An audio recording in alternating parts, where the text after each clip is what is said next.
안녕하십니까. 지금부터 신재생 MC 비대면 언택트 세미나를 개최하도록 하겠습니다. 우선 세미나에 앞서 오늘의 일정을 간략히 말씀드리기 시작하겠습니다. 15시부터 이어서 신재생 MC 안동일 회장님으로부터 인사 말씀을 듣겠으며, 송실대학교 정보과학대학원의 문영상 교수님으로부터 빅데이터 기반의 스마트 팩토리 구축 기술에 대한 강연을 15시 10분부터 15시 50분까지 듣도록 하겠습니다. 이어서 공주대학교 신소재공학부의 윤수근 교수님으로부터 2차 전지 기술 개발 현황 및 발전 방향에 대한 강연을 듣도록 하겠습니다. 그럼 신재생 MC 안동일 회장님으로부터 인사 말씀을 듣도록 하겠습니다.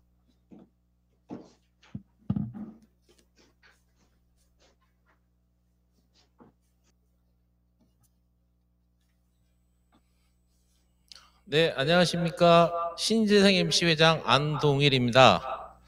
우선 코로나로 힘들어하시는 기업분들에게 심심한 위로의 말씀을 드립니다. 조금씩 진정되어가는 시점에서 이 위기가 빨리 극복될 수 있도록 희망의 말씀을 더불어 드리고자 합니다. 포스트 코로나 시대에 비대면의 언택트 문화가 더 확산되고 있습니다. 이러한 차원에서 우리 신재생 MC도 비대면 세미나를 마련하게 되었으니 아무쪼록 참석하신 여러분들에게 많은 도움이 되기를 바랍니다.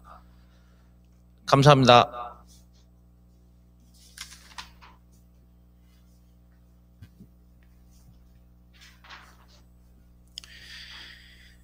예, 그러면 지금부터 송실대학교 정보과학대학원의 문영상 교수님으로부터 빅데이터 기반의 스마트 팩토리 구축 기술에 대한 강연을 들어가겠습니다.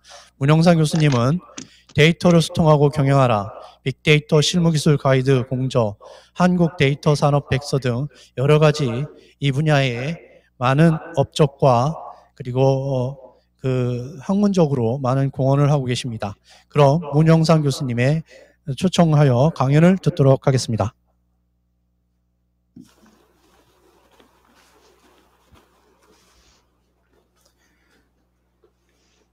안녕하세요. 반갑습니다. 예, 숭실대학교 정보과학대학원의 문영상입니다. 이렇게 만나 뵙게 돼서 반갑습니다. 오늘 이 자리를 빌어서 스마트 팩토리에 대해서 기술적인 내용과 그다음에 실무적으로 활용할 수 있는 좋은 기회가 됐으면 바랍니다. 예, 감사합니다. 시작하도록 하겠습니다. 예. 목차입니다. 플랫폼 기반의 스마트 팩토리에 대해서, 그 다음에 2차 전지 산업에서의 데이터 팩토리 구현 기술에 대해서 말씀드리고요. 간략한 결론에 대해서 말씀드리도록 하겠습니다. 네. 플랫폼 기반이라고 하면요. 지금 미국이나 아니면 중국, 그 다음에 독일 같은 경우에도요, 스마트 팩토리에 대해서 굉장히 매진을 하고 있는데요. 지금 스마트 팩토리에서 이제 데이터 팩토리로 넘어가고 있습니다. 그래서 IT 시대에서 이제는 데이터 시대로 넘어가고 있고요. 이제 세상이 발전하고, 그 다음에 IT 기술이 발전하면서 데이터가 많이 생성이 되고 있습니다. 그 데이터를 통해서 우리는 예측을 하고, 그 다음에 분량을 판별해내고, 그 다음에 생산의 효율성을 추구할 수 있는 어떤 획기적인 기술이라고 생각하고요. 그 다음에 그거를 기반으로 해서 이루어지는 모든 것들이 사실은 빅데이터의 에코시스템으로 이루어져 있습니다. 그럼 간략하게 말씀드리도록 하겠습니다. 여기에 장표를 보시면요. 인공지능 기술과 그 다음에 5G 통신망, 그 다음에 클라우드, 빅데이터, 사물 인터넷, 이러한 기술을 통칭해서 보통 DNA 또는 여러 가지 융합 기술, 이런 형태로 이제 얘기를 하고 있는데요. 이러한 기술을 바탕으로 해가지고 헬스케어라든지, 스마트 홈, 3D 프린팅, 웨어러블, 자율주행 자동차, 블록체인, 스마트 시티, 스마트 팩토리, 그 다음에 가상현실이라든지 혼합현실 같은 기술을 통해서 우리는 새로운 형태의 어떤 데이터를 핸들링하는 기술을 통해서 우리는 공장 자동화를 효율적으로 구현할 수가 있습니다. 그러면 우리는 어떤 데이터를 가지고 있는가에 대해서 한번 고민해 볼 필요가 있겠죠.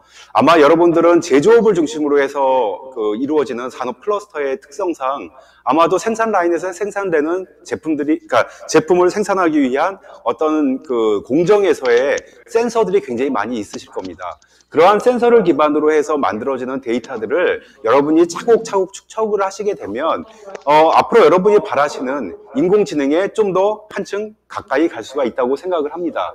그 다음에 두 번째는요, 현장에 있는 데이터는 모두 수집하는가? 아마 그렇지 않은 경우도 되게 많이 있을 것 같습니다.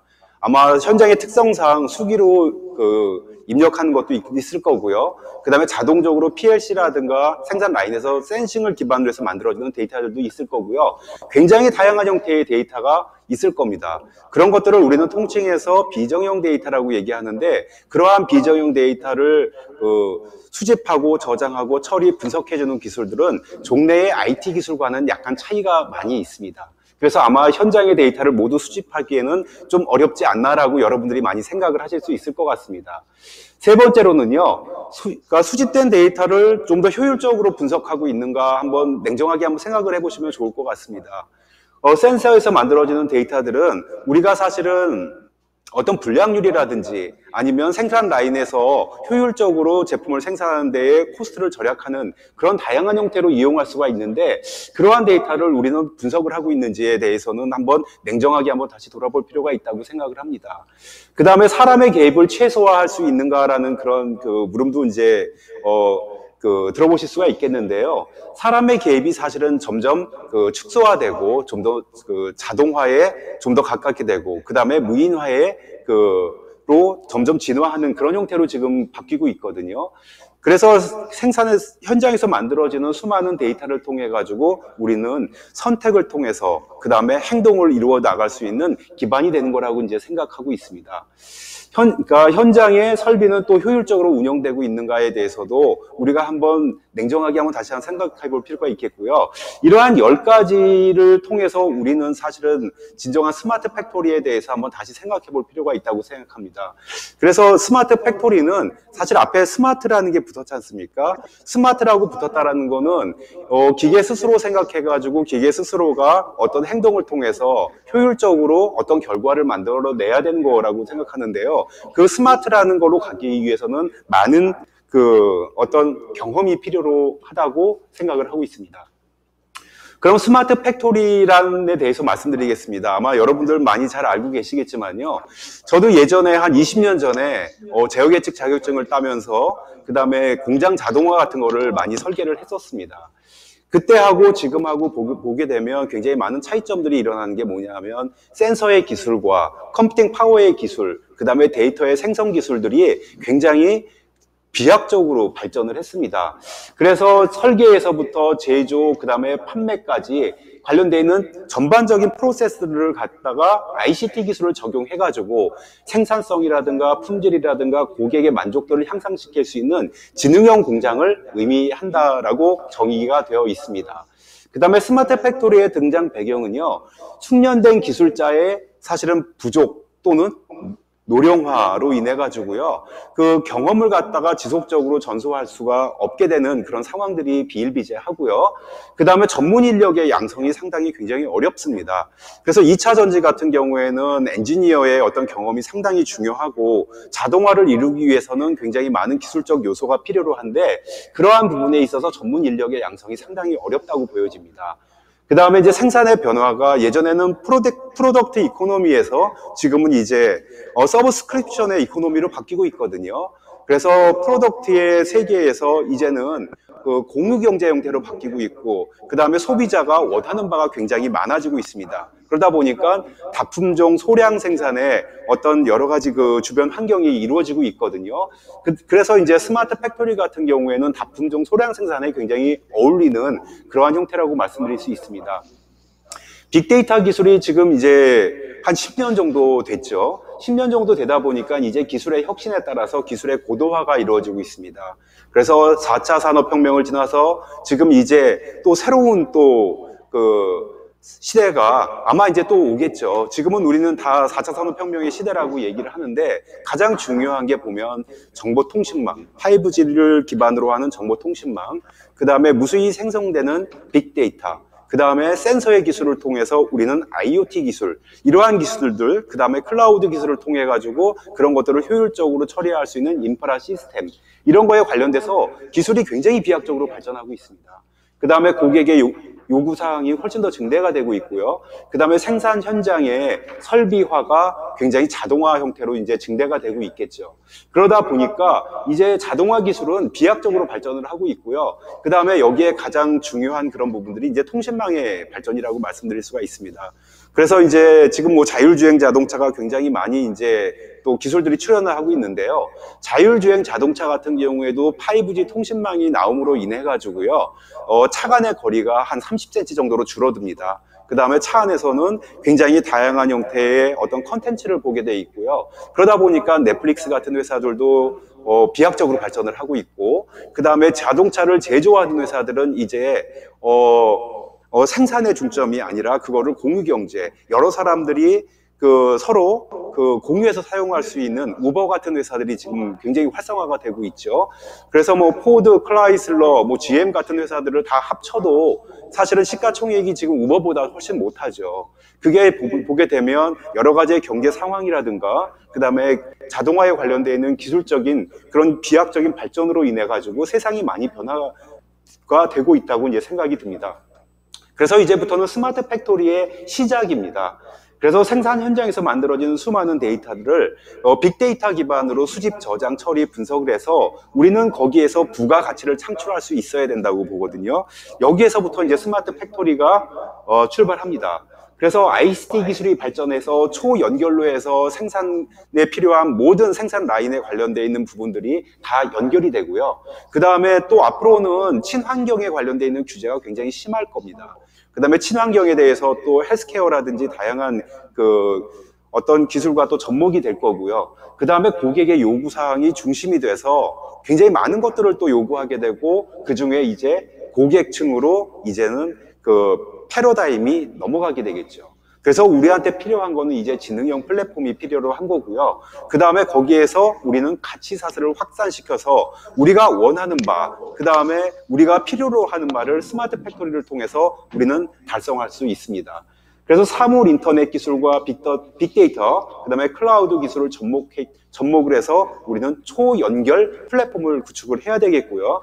그 다음에 두 번째로는 온실가스라든가 환경 규제, 그 다음에 뭐 코로나19 같은 이런 전염병, 이런 부분들이 굉장히 많이 리스크로 다가오고 있습니다. 그러다 보니까 즉각적인 반응을 통해 가지고 대응을 할 수 있어야 되고요. 그 다음에 사물 인터넷과 다양한 기술들이 접목해서 우리는 빅데이터 기반으로 우리는 모든 데이터가 축적이 돼 있으면 우리는 어떤 거든지 진행을 할 수가 있습니다. 그래서 인공지능으로 해서도 어떠한 가상에 관련되어 있는 어떤 새로운 또 세상이 열려지게 되겠고요. 위험한 공간에서 그 다음에 뭐 생산 현장에서 어떤 위험적인 그런 요소가 발생되게 되면 또 믹스드 리얼리티라는 혼합 기술을 통해 가지고 우리는 또 효율적으로 대응할 수가 있습니다. 그래서 이러한 여러 가지 형태의 어떤 산업적인 그런 부분의 환경이 비약적으로 발전을 하고 있고 또 리스크로 다가오고 있는데요. 우리는 기계가 어떤 선택을 하기 위해서는 선행 조건들이 있습니다. 그래서 특정한 임계치가 넘어가게 되면 그 기계의 제어를 우리는 핸들링을 할 수 있어야 되거든요. 그렇게 하기 위해서는 우리는 데이터를 모으고 그 다음에 거기에서 유의미한 정보로 우리는 가공을 하고 그 다음에 데이터와 데이터를 융합시켜 가지고 기계의 활동에 적용을 시켜서 우리는 생산의 효율화라든가 아니면 장비의 예측, 뭐 고장, 그 다음에 예지 보전 이런 것들을 이제 하게 되겠죠. 그래서 우리는 이런 기술들을 통해 가지고 생산 현장을 좀 더 스마트하게 만드는 것이 어떤 데이터 팩토리의 첫 번째 출발점이라고 볼 수가 있습니다. 근데 예전의 컴퓨터들은요, 다 1과 2를 더하면 2가 됐죠. 그러니까 칼큘레이션, 계산을 하는 거였습니다. 근데 지금은요, 이제 뭐 닭이 자기를 잡으러 오는지, 모이를 주는지, 아니면 닭과 새를 구별할 수 있는지, 뭐 이런 형태의 사물을 인식하고 생각하는 형태로 지금 바뀌고 있거든요. 그래서 이제 컴퓨팅 파워가 이제 그러니까 센싱을 통해 가지고 생각할 수 있는 형태로 바뀌고 있습니다. 그래서 컴퓨터를 통해 가지고 우리는 정량화된 정보를 지금까지는 취득을 했지만 이제부터는 이제 정량화된 정보를 통해 가지고 우리는 여기에 경험과 학습이라는 딥러닝이라든지 머신러닝이라든지 AI 알고리즘을 통해 가지고 빅데이터를 통해서 스마트한 제조 혁신을 이루어 나갈 수 있게 되는 겁니다.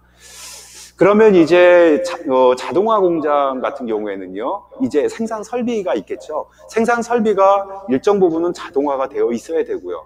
그 다음에 그런 부분들이 기존의 PLC라든가 다양한 계측 장비를 통해 가지고 처리 공정을 통해서 우리는 공장을 관리하는 거였습니다. 뭐 이런 부분들이 이제는 자동화라고 말씀드릴 수가 있는데요. 이제 스마트 팩토리로 넘어가게 되면서는 생산 장비와 그 다음에 생산 설비들이 센서를 통해 가지고 데이터를 수집하게 되고, 그 다음에 이러한 그 수집된 데이터를 통해 가지고 적용을 해서 그 다음에 제어 시스템을 통해 가지고 핸들링을 하고 특별한 액션을 취해 가지고 결과적으로는 생산 현장을 지능화되어 있는 형태로 관리할 수 있는 그런 것들을 스마트 팩토리라고 말씀드릴 수가 있습니다. 그런데 세상의 데이터는요, 정말 많이 만들어지고 있어요. 온라인에서 만들어진 데이터들, 특히 요즘 스마트폰에서 만들어지는 데이터가 약 한 80%, 그러니까 모바일 기기에서 만들어지는 데이터가 약 80%인데요. 예전에 한 몇십 년 전에 있던 그 슈퍼컴퓨터의 파워가 지금 여러분이 가지고 계시는 그 핸드폰의 성능보다도 못합니다. 그래서 모바일의 데이터가 이제 굉장히 중요해지고 있고요. 여러분들 사진 한 장 찍으시는데도 예전에는 보면 24장 아니면 36장짜리 필름 사셔가지고 그거를 카메라에 끼워서 사진을 찍고 그러니까 현상을 해가지고 이제 인화를 하게 됐는데, 지금 여러분들 수백 장, 수천 장까지 핸드폰에 여러분들이 가지고 계시거든요. 그 다음에 필요하면 동영상 같은 것도 이제 촬영을 하게 되죠. 그래서 그러한 데이터들이 이제 핸드폰만 하도 굉장히 많은 데이터가 모여지게 돼 있고요. 그 다음에 이제 가상현실, VR, AR, MR 같은 기술들을 통해 가지고 가상현실, 특히 디지털 트윈으로 발전을 하기도 합니다. 그 다음에 이제 오프라인 쪽에서 만들어지는 어떤 엑셀로 입력되어 있는 데이터들, 그 다음에 수기로 정리한 데이터들, 뭐 이런 것들이 이제 하나의 또 데이터셋으로 이제 저장이 돼 있고요. 그 다음에 이제 머신에서 만들어지는 데이터들이 존재를 하게 되죠. 그래서 세상에 있는 모든 데이터들은 이 5가지로 모여지게 되는데, 여러분들이 스마트 팩토리에서 필요로 한 데이터는요, 온라인의 데이터와 그 다음에 가상 환경, 그 다음에 오프라인과 머신 데이터가 통합되는 것들이 이제는 스마트 팩토리의 가장 핵심적인 그런 부분으로 작용을 합니다. 그래서 이러한 부분을 핸들링하기 위해서는 우리는 세밀한 스마트 팩토리 전략이 필요하게 되는 거고요. 이러한 전략은 사실은 빅데이터에서 시작을 해야 되는데, 우리나라의 빅데이터에 관련돼서 추진하려고, 그 다음에 스마트 팩토리를 추진하려고 하다 보면요, 첫 번째 가장 문제가 뭐냐 하면 데이터가 없습니다. 그 다음에 그 데이터를 확보하기 위해서 다양한 액션들이 또 취해져야 되는데, IT 시스템이라든지 빅데이터 기술, 그 다음에 사물 인터넷, 그 다음에 AI 기술들이 적용이 돼야 되는데, 그런 데에 대한 학습이 상당히 좀 부진했다라고 이제 생각이 들고요. 센싱 데이터라든지 수기 데이터라든지 PLC 데이터, 이런 데이터들은 사실은 다 형태가 틀립니다. 그래서 우리는 데이터의 통합이라는 거를 먼저 바라봐야 되고요. 그 다음에 만들어지는 데이터들을 정말 우리가 유의미한 정보로 가공하기 위해서는 정말 그 안에 있는 데이터의 양이 정말 어느 정도는 활용할 수 있는 정도의 양이 돼야 되는데, 그런 부분들도 가장 좀 미진하다고 생각을 합니다. 그래서 이런 부분들을 국내 기업에서는 첫 번째로는 일단은 데이터를 통해 가지고 고객을 먼저 분석을 한번 해보고요. 그 다음에 제품 연구와 개발 쪽에 정말 해보고 싶다. 그 다음에 신시장을 개척하는 데도 활용하고 싶다라고 얘기를 합니다. 그렇지만 이제 여기에 계신 분들은 주로 제조업을 기반으로 한 기업들이 대다수를 이루기 때문에 생산 품질에 관련돼서, 그 다음에 재고에 대해서 연결시키는 여러 가지의 어떤 초연결성에 관련되어 있는 그런 부분들을 굉장히 많이 이제 관심이 있으실 겁니다. 그래서 첫 번째로는 빅데이터 기반으로 해서 여러 가지 데이터를 활용하시려면 일단은 구축의 경험이 있어야 되고요. 그 다음에 빅데이터에 관련되는 설계 능력이 있어야 되고요. 과연 그 데이터가 우리가 효율적으로 사용할 수 있는 밸류가 있는 데이터인지 아닌지에 관련되어 있는 데이터 검증 능력이 있어야 되고요. 그 다음에 데이터를 분석하고 운용할 수 있는 능력과 그 다음에 상호 데이터의 연결성, 그 다음에 생산 라인의 상호 유기적인 어떤 체인들이 연결이 돼 있어야 됩니다. 그 다음에 제조 기반에 관련해서는요, 사실은 빅데이터 전문가를 많은 샐러리를 주고 채용하신다라고 해도 아마 결론적으로는 여러분들이 많이 활용하실 수가 없을 거예요. 그러한 이유는 뭐냐 하면 제조업에 관련돼서 특히 2차 전지, 그 이외에 다양한 제조업 기반의 기업들이 있는데 그 산업을 이해를 하지 못합니다.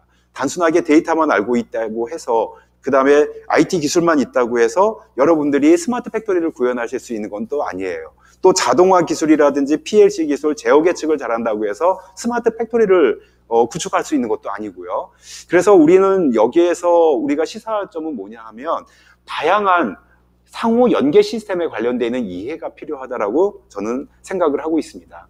그래서 데이터를 수집하고 그 데이터를 우리가 분석할 수 있는 형태로 전처리를 하고 그 다음에 그런 것들을 효율적으로 IT 시스템에 저장하고 그 다음에 그거를 분석해서 고도의 지능으로 만드는 겁니다. 그래서 데이터를 인포메이션으로 만들고 인포메이션을 날리지로 만들고 날리지를 다시 위스덤으로 만들어 나가는 단계가 진정한 스마트 팩토리라고 말씀드릴 수가 있습니다.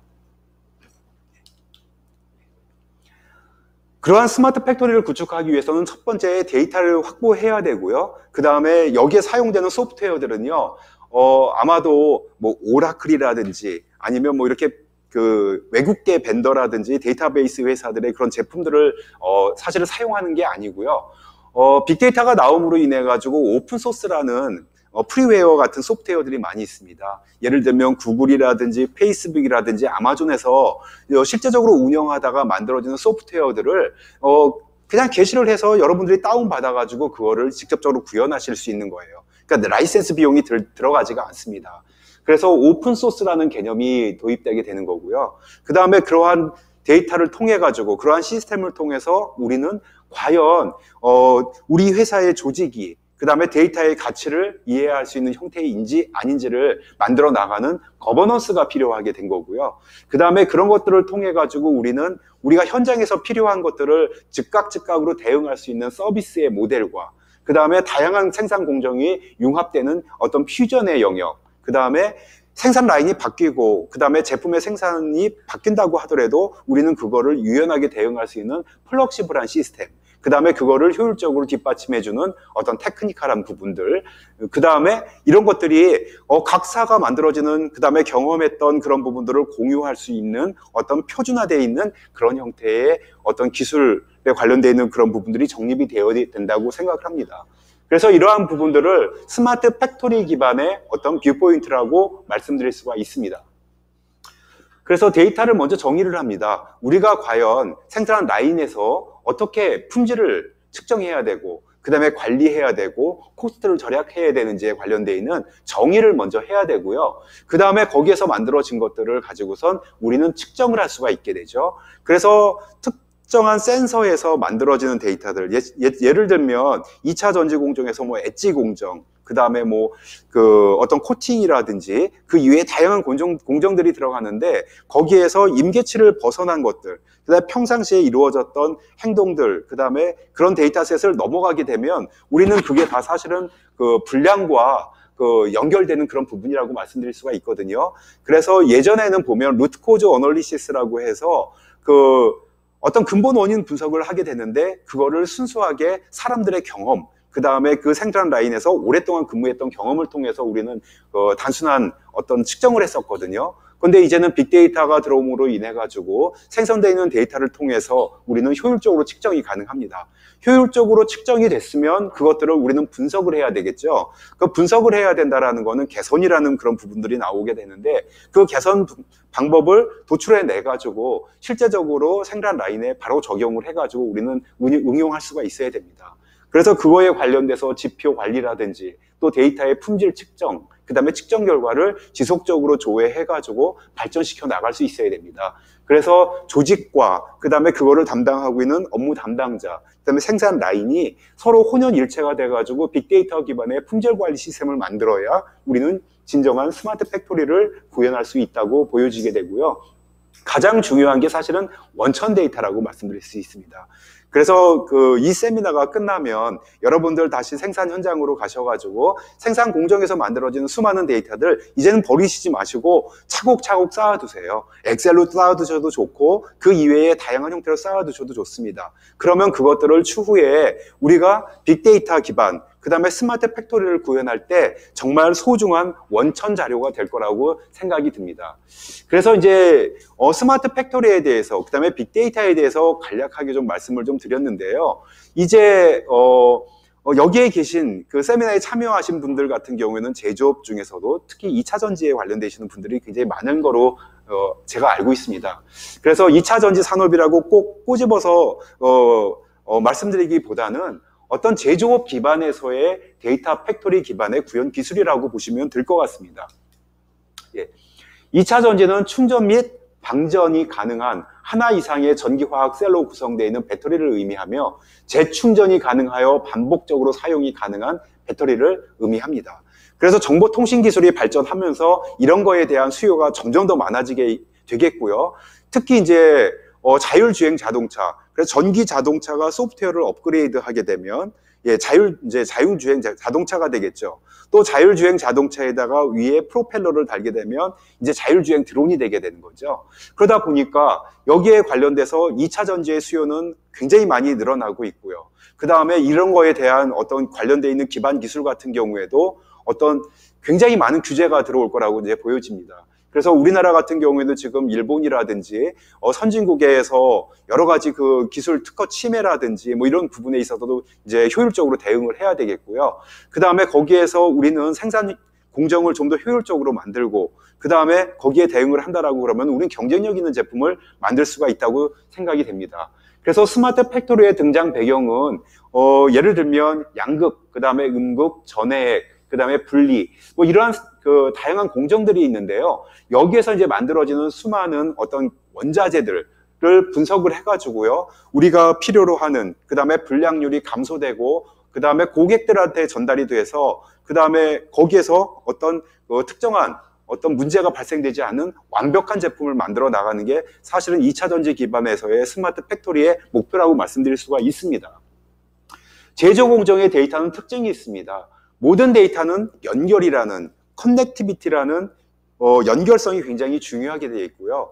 온도, 습도, 그 이외에 뭐 pH에서부터 해가지고 약품 농도, 뭐 구품성, 휨 이런 부분들이 굉장히 많은 데이터들이 생성이 되고 있거든요. 그 데이터는 떨어져 있는 것이 아니라 다 연결이 되어 있습니다.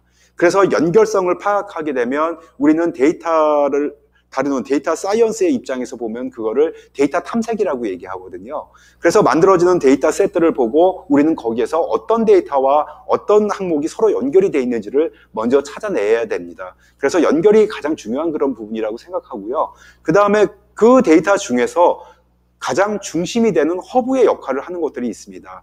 그래서 예를 들면 어떤 인터넷 쇼핑몰에서 아니면 블로그에서 어떠한 사람들이 어떠한 의견을 제시하게 되는데 그 제시하게 되는 게 가장 빅마우스가 존재하겠죠. 그래서 빅마우스가 그 제품을 판단하고 만족도를 느낄 수 있게 하는데 지대한 역할을 하게 되는데 스마트 팩토리에서 만들어지는 데이터들도요.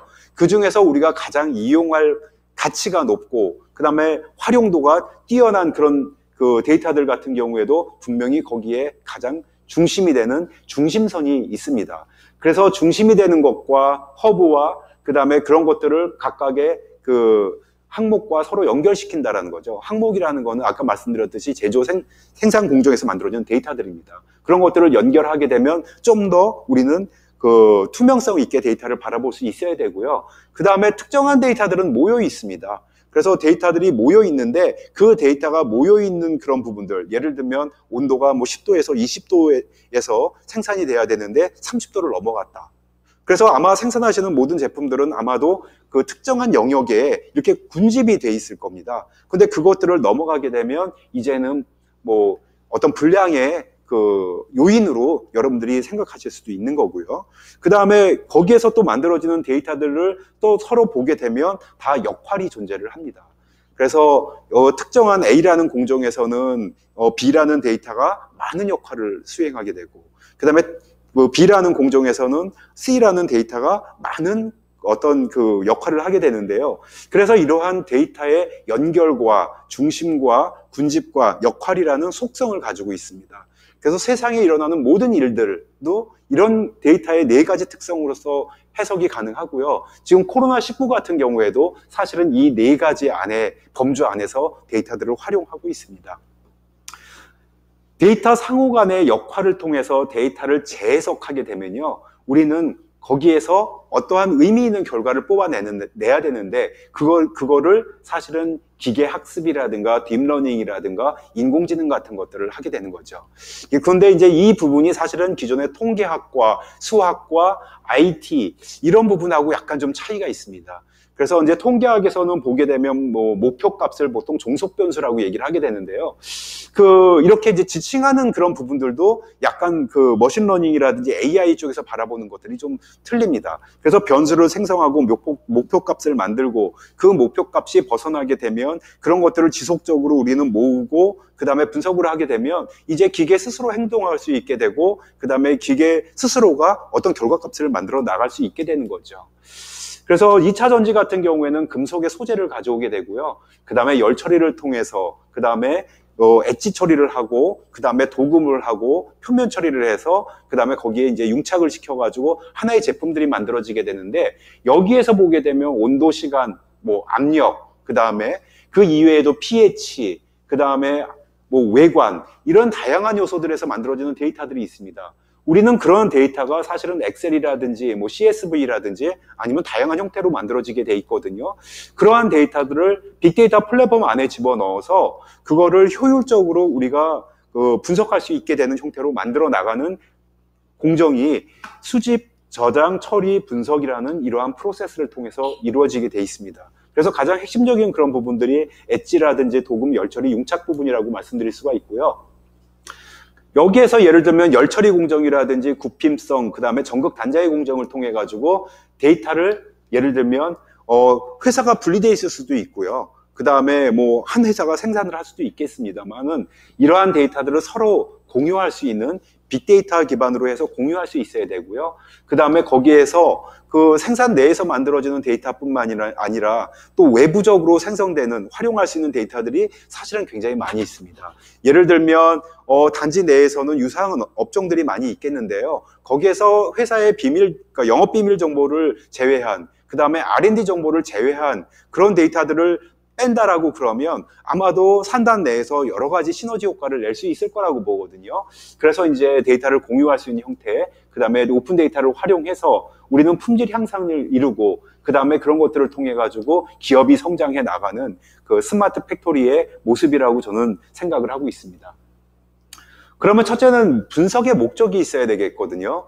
예를 들면 지금 분량이 예를 들면 90%그러니까 100% 중에서 분량이 양품은 지금 90%고 분량이 약 10% 정도 된다라고 생각을 하게 되면 여러분들은 목표가 사실은 10%를 줄여야 되는 거거든요. 그럼 10%를 줄이기 위해서 우리는 어떠한 행동을 해야 되냐라고 하면 분석의 대상을 먼저 찾아야 되겠죠. 그래서 그 품질에 관련돼서 영향을 미치는 요소의 인자들을 찾아 나가는 거죠. 그 다음에 거기서 우리는 패턴을 이제 추출해내게 되는 거고요. 그 다음에 그걸 가지고선 우리는 특별한 어떤 활용을 통해서 우리는 빅데이터 기반의 발굴 절차를 정의를 하게 되는 겁니다. 그래서 첫 번째 스텝은 분석을 개요를 하고 그 다음에 그걸 통해 가지고 현황을 분석하고 결과를 내는 건데요. 기존에 이제 스텝 2가 굉장히 중요합니다.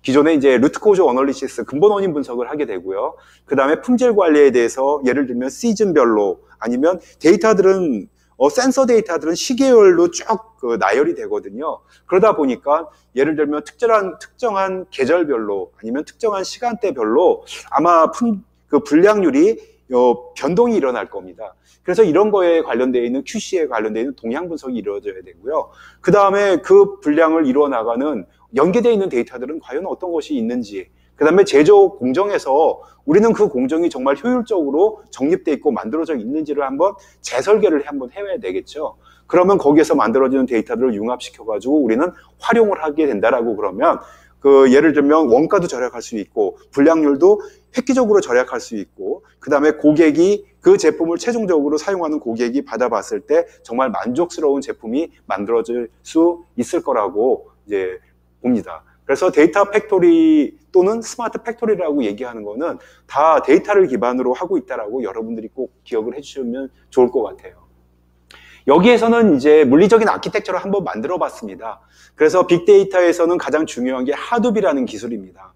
하둡이라는 기술은요, 예를 들면 한 일주일 정도 분석해야 되는 알고리즘들을 만약에 하둡 기반으로 가져오게 되면요, 단 몇 분, 몇 초의 그 결과를 받아볼 수가 있습니다.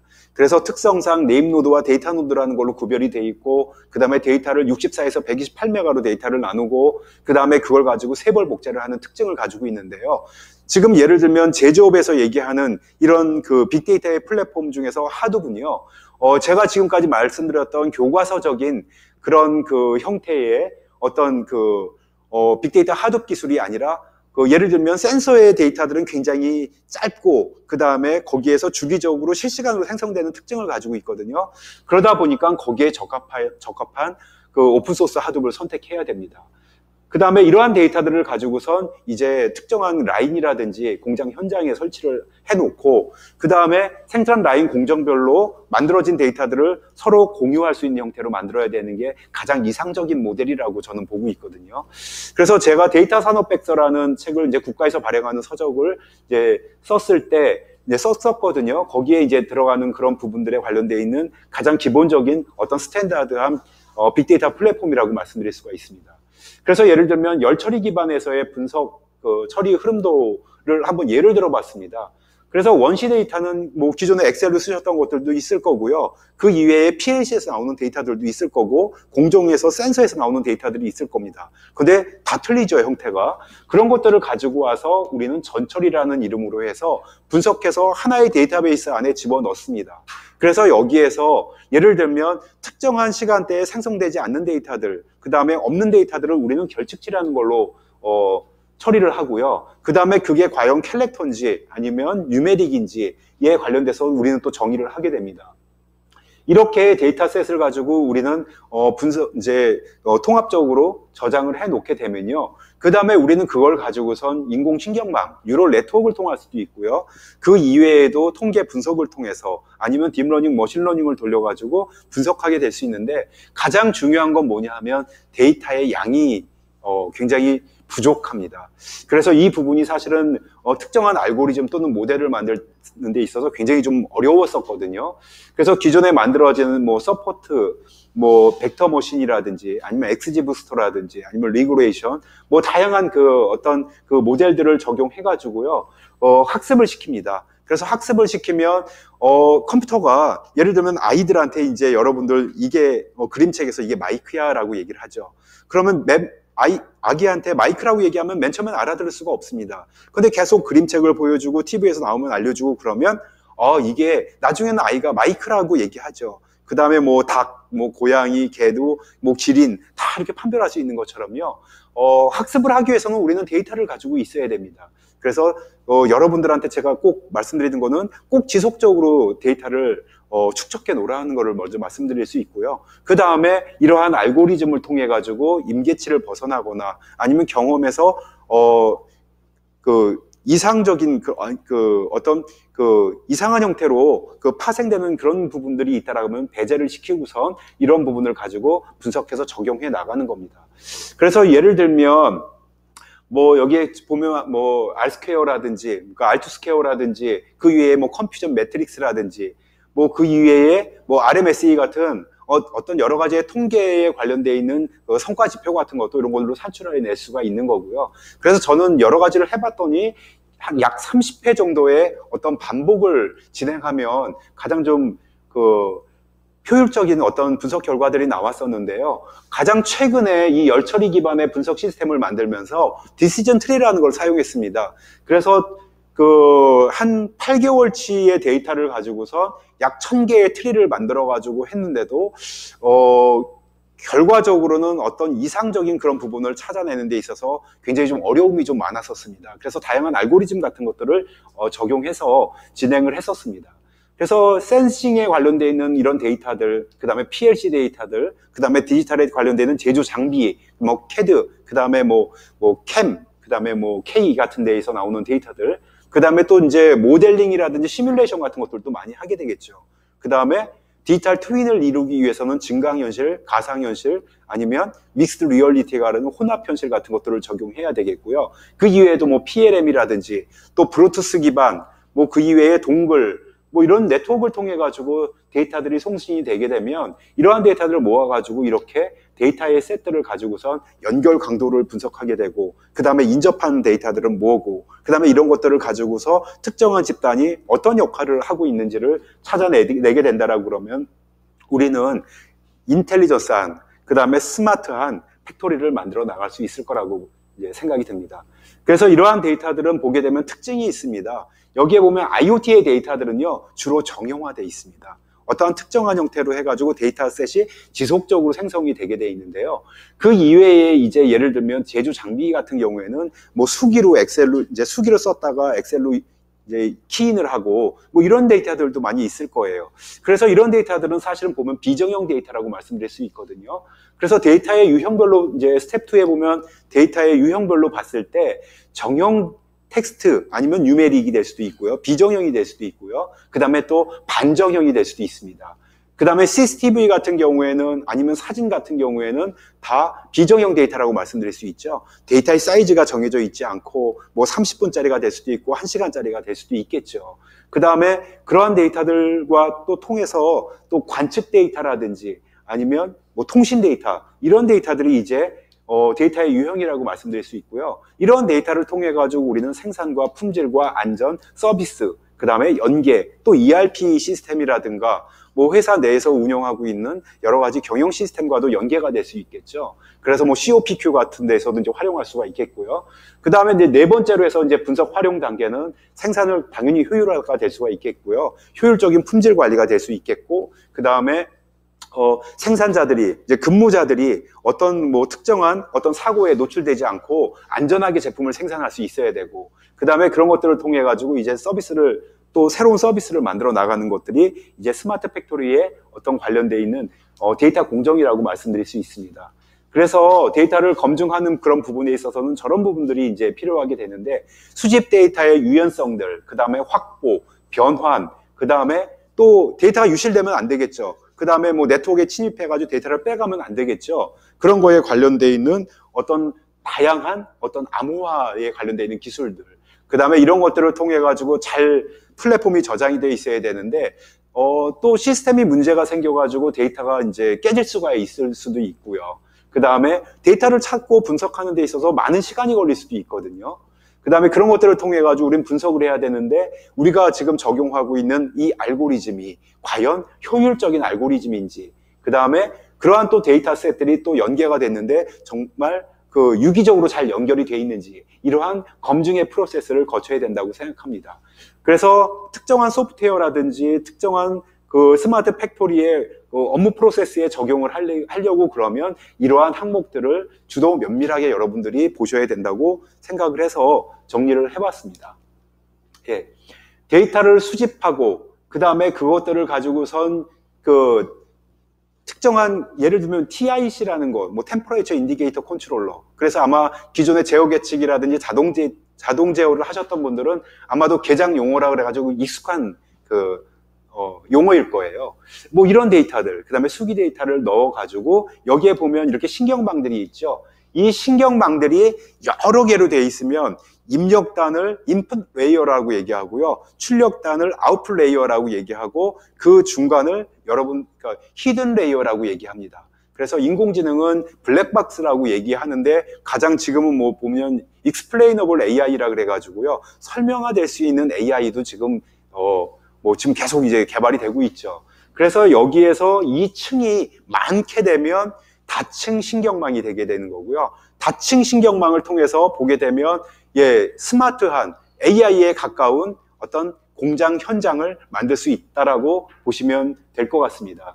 그래서 이러한 부분들을 유형과 그 다음에 원천 데이터셋과 그 다음에 데이터 형태, 그 다음에 모델을 만들어서 이런 것들을, 예를 들면 지금 하는 여러 가지 뭐 파이썬이라든지 R이라든지 뭐 구글의 텐서플로우라든지 이런 것들을 활용하게 되면 여러분들이 효율적으로 스마트 팩토리를 구현하는 데 있어서 정말 쉽게 다가갈 수가 있습니다. 이게 빅데이터의 프레임워크입니다. 우리나라의 국가산업백서에도 나와 있는 거고요. 표준화적 있는 모델을 제가 설계를 했습니다. 그래서 이제 맨 밑단은 인프라스트럭처 레이어라고 그래가지고 OS하고 그 다음에 하드웨어 또는 클라우드의 영역이라고 보실 수가 있겠고요. 이 중간에 이제 데이터 인프라스트럭처라고 그래가지고 하둡이라든지 NoSQL이라는 데이터베이스의 영역과 그 다음에 에코시스템으로 이제 이루어져 있고요. 이 위에 이제 예를 들면 생산 공정에서 실시간으로 데이터를 가져올 때 사용하는 뭐 스파크, 스톰, 그 다음에 데이터를 유실을 방지하기 위해서 사용하는 뭐 카프카, 그 다음에 머신러닝 같은 거를 돌리기 위해서 사용하게 되는 뭐 머하웃, 그 다음에 데이터를 수집하기 위해서 비정형 데이터를 가져오게 되는 예를 들면 스쿱, 그러니까 플럼, 그 다음에 정형 데이터를 가지고 있는 플럼, 그 다음에 이런 것들을 통해 가지고 데이터의 보안을 이루는 녹스, 그 다음에 뭐 이런 것들을 통해 가지고 이제 그 데이터의 흐름이라든지 작업의 흐름을 효율적으로 할 수 있는 워크플로우 툴, 그 다음에 그 빅데이터의 공정을 효율적으로 관리할 수 있는 주키퍼라는 이러한 에코시스템으로 이루어져 있는데 약 보통 뭐 제가 지금 카운팅을 해보니까요 약 한 800여 개 정도가 돼요.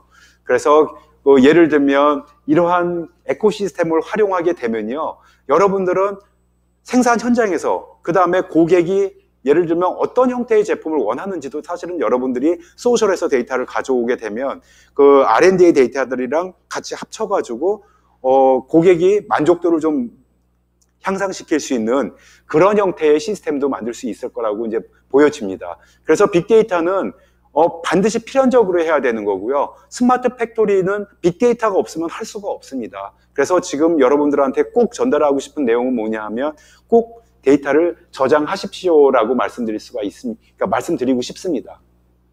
그래서 여기에 제조 공정에 관련되어 있는 원천 데이터의 셋을 그 다음에 1차 데이터의 수집을 통해 가지고 저장을 해놓고요. 그 다음에 빅데이터, 뭐 클라우드가 될 수도 있겠고 아니면 기존의 서버가 될 수도 있습니다. 그래서 그 인프라스트럭처 레이어에다가 데이터를 먼저 저장해 놓고요. 그 다음에 그런 것들을 가지고서 어널리틱스의 영역으로 가서 데이터를 좀 더 예측 분석을 해서 우리는 그걸 실제적으로 업무에 활용할 수 있는 형태로 이제 시각화를 해 나가야 되는 거죠.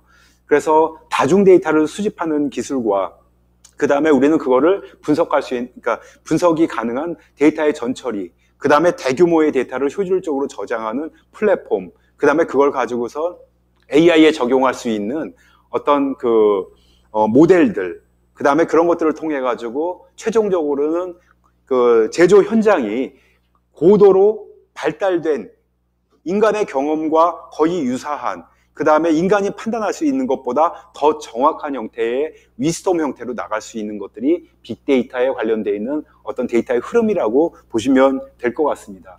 그래서 여기에 지금 그 흐름 구성안을 이제 제가 단순하게 설명을 해놨는데요. 여기에 계시는 지금 그 세미나에 참석하시는 그 업종이 틀린, 그러니까 2차 전지가 아닌 다양한 회사들 같은 경우에도요, 이거를 기반으로 해서 여러분들이 활용하시게 된다라고 그러면은 좀 더 효율적이지 않나라는 그런 생각을 해봤습니다. 그 다음에 분석 알고리즘의 예입니다. 그래서 2차 전지에서는 열 처리나 엣지 처리, 도금, 표면, 그 다음에 필름 융착, 이런 부분들이 굉장히 중요하게 되는데요. 그래서 그 동일 산단 내에서 있는 그 기업들 같은 경우에는 특정한 영역들이 아마 굉장히 겹치는 영역들이 많을 거라고 보여집니다. 그래서 이런 협의체, 또 커뮤니티, 그 다음에 산단을 통해 가지고 경험들, 이런 부분들을 공유하게 된다라고 그러면요, 좀 비약적으로 더 발전할 수 있지 않을까 생각이 듭니다. 근데 이제 빅데이터의 설계 기술이나 그런 부분들은요, 많이 오픈을 안 하고 있습니다. 사실은 그거를 하기 위해서는 굉장히 많은 시행착오도 이루어졌고, 그렇기 때문에 이제 많이 이렇게 공유를 안 하거든요. 그게 사실은 굉장히 많이 아쉽고요. 이런 게 공유가 된다라고 그러면은 품질 관리, 영향도, 불량률 예측, 그 다음에 데이터의 상관관계, 그 다음에 패턴, 뭐 이런 부분들을 다 여러분들이 파악하실 수 있을 거라고 이제 생각이 듭니다. 사실 시간이 굉장히 짧아서 제가 이제 발표할 수 있는 시간이 몇 분 남지 않았는데요. 외부 비정형의 데이터를 가지고 오기 위해서는 데이터의 수집이 굳이 우리가 많이 사용하시는 IT에서 눈에 익숙한 그런 데이터베이스 뿐만이 아니라 제가 말씀드렸던 RDBMS를 제외한 NoSQL 데이터베이스, 그 다음에 하둡, 뭐 이런 것들을 적극적으로 활용하시게 되면요, 라이센스 비용을 들이실 필요가 없습니다. 그 다음에 이러한 것들을 가지고 와서 처리, 그 다음에 그 저장, 그 다음에 분석해주는 여기에 관련되어 있는 수많은 소프트웨어들도요, 다 무료로 사용하실 수가 있습니다. 하지만 분석에 관련돼서는 라이센스 소프트웨어를 활용하시면요, 좀 더 효율적으로 활용하실 수가 있고, 그 다음에 개발에 관련되는 공수도 느려집니다. 여러분들이 엑셀 정도 사용하시는 정도의 노력을 기울이신다라고 그러면요, 외산, 그 다음에 국내산에 관련되어 있는 어떤 분석 소프트웨어들은 쉽게 활용하실 수 있을 거라고 보여지거든요. 그래서 여러분들은 그 기존에 제조 공정에서 스마트 팩토리를 했거나 아니면 지금 진행 중인 회사와 지속적으로 협의를 하시고 그 다음에 실패했던 사례, 성공했던 사례들을 서로 공유하신다라고 그러면 여러분한테 굉장히 그 스마트 팩토리로 다가가기 위해서 정말 그 진일보한 그 어떤 그 단계에서 가까워질 수 있을 거라고 생각합니다. 그래서 이렇게 짧은 시간 안에 여러분들한테 강의를 해서 좀 죄송하게 생각하고요. 좀 다음에 기회가 된다라 그러면 여러분들한테 좀 더 깊이 있는 내용으로 현실성 있게 말씀드리도록 하겠습니다. 이제 저는 그 공공이라든지 아니면 그 어떤 민간 기업 쪽에 자문을 굉장히 많이 했는데요. 여러분들이 사용하고 계시는 지금 핸드폰에 관련돼서 뭐 오늘의 날씨를 알려주세요 하면 알려주는 음성인식 플랫폼도 만들었고, 그 다음에 국어원에서 만들어지는 어떤 음성인식을 하기 위한, 그 다음에 소셜 분석을 하기 위한 말뭉치 같은 것도 시스템 자문을 해서 참여를 했습니다. 다양한 인더스트리의 경험을 가지고 있기 때문에요. 혹시라도 추후에 궁금하신 그런 부분이 있으시면요, 언제라도 연락 주시면 감사하겠습니다. 예, 감사합니다. 여러분들 늘 건강하시기 바랍니다. 감사합니다.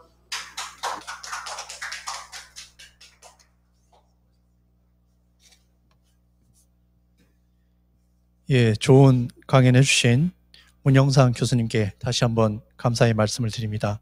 그럼 다음으로는 공주대학교의 신소재공학부의 윤수근 교수님으로부터 2차 전지 기술 개발 현황 및 발전 방향에 대해서 말씀을 듣도록 하겠습니다.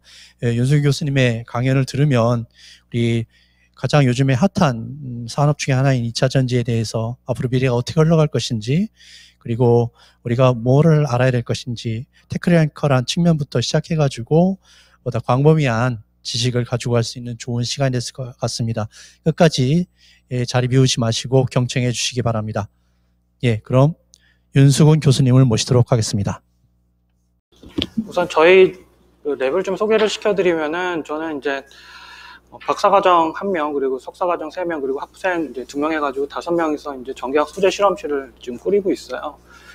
제 연구의 이제 주된적인 테마를 보게 되면 2차전지 관련된 부품 혹은 소재에 관련된 겁니다. 그래서 뭐 현재 연구를 수행을 하거나 과제를 수행하고 있는 내용들을 보게 되면 금속 공기전지라든가 아니면 리튬 유황전지 관련된 이제 계면에서의 현상에 관련된 연구를 진행하고 있고요. 그리고 부품으로 사용되는 집 전체의 표면 처리 관련, 아니면 뭐 양극음극 관련된 리튬 2차전지 이제 양극음극 관련된 거, 아니면은 차세대 전지로 알려져 있는 이제 금속 공기 리튬 금속 혹은 아연 금속 전지에 이제 금속 표면에 생기는 이제 SiP 막을 어떻게 제어할 건지, 그거에 관련된 연구를 지금 진행 중에 있습니다. 자, 우선 이제 2차전지 구성하고 구동 원리를 좀 잠깐 설명을 해드릴게요. 그러니까 뭐 아시는 분들은 다 알고 계시는데요. 밑에 보시면 수조가 이렇게 보일 거예요. 하나의 수조가 그러니까 위치가 지금 다른 수조가 있는데, 2차전지에서 중요한 이제 단위라고 얘기를 할 수 있는 것들이 크게 두 가지가 있습니다. 하나는 전압이고요. 다른 하나는 전류입니다.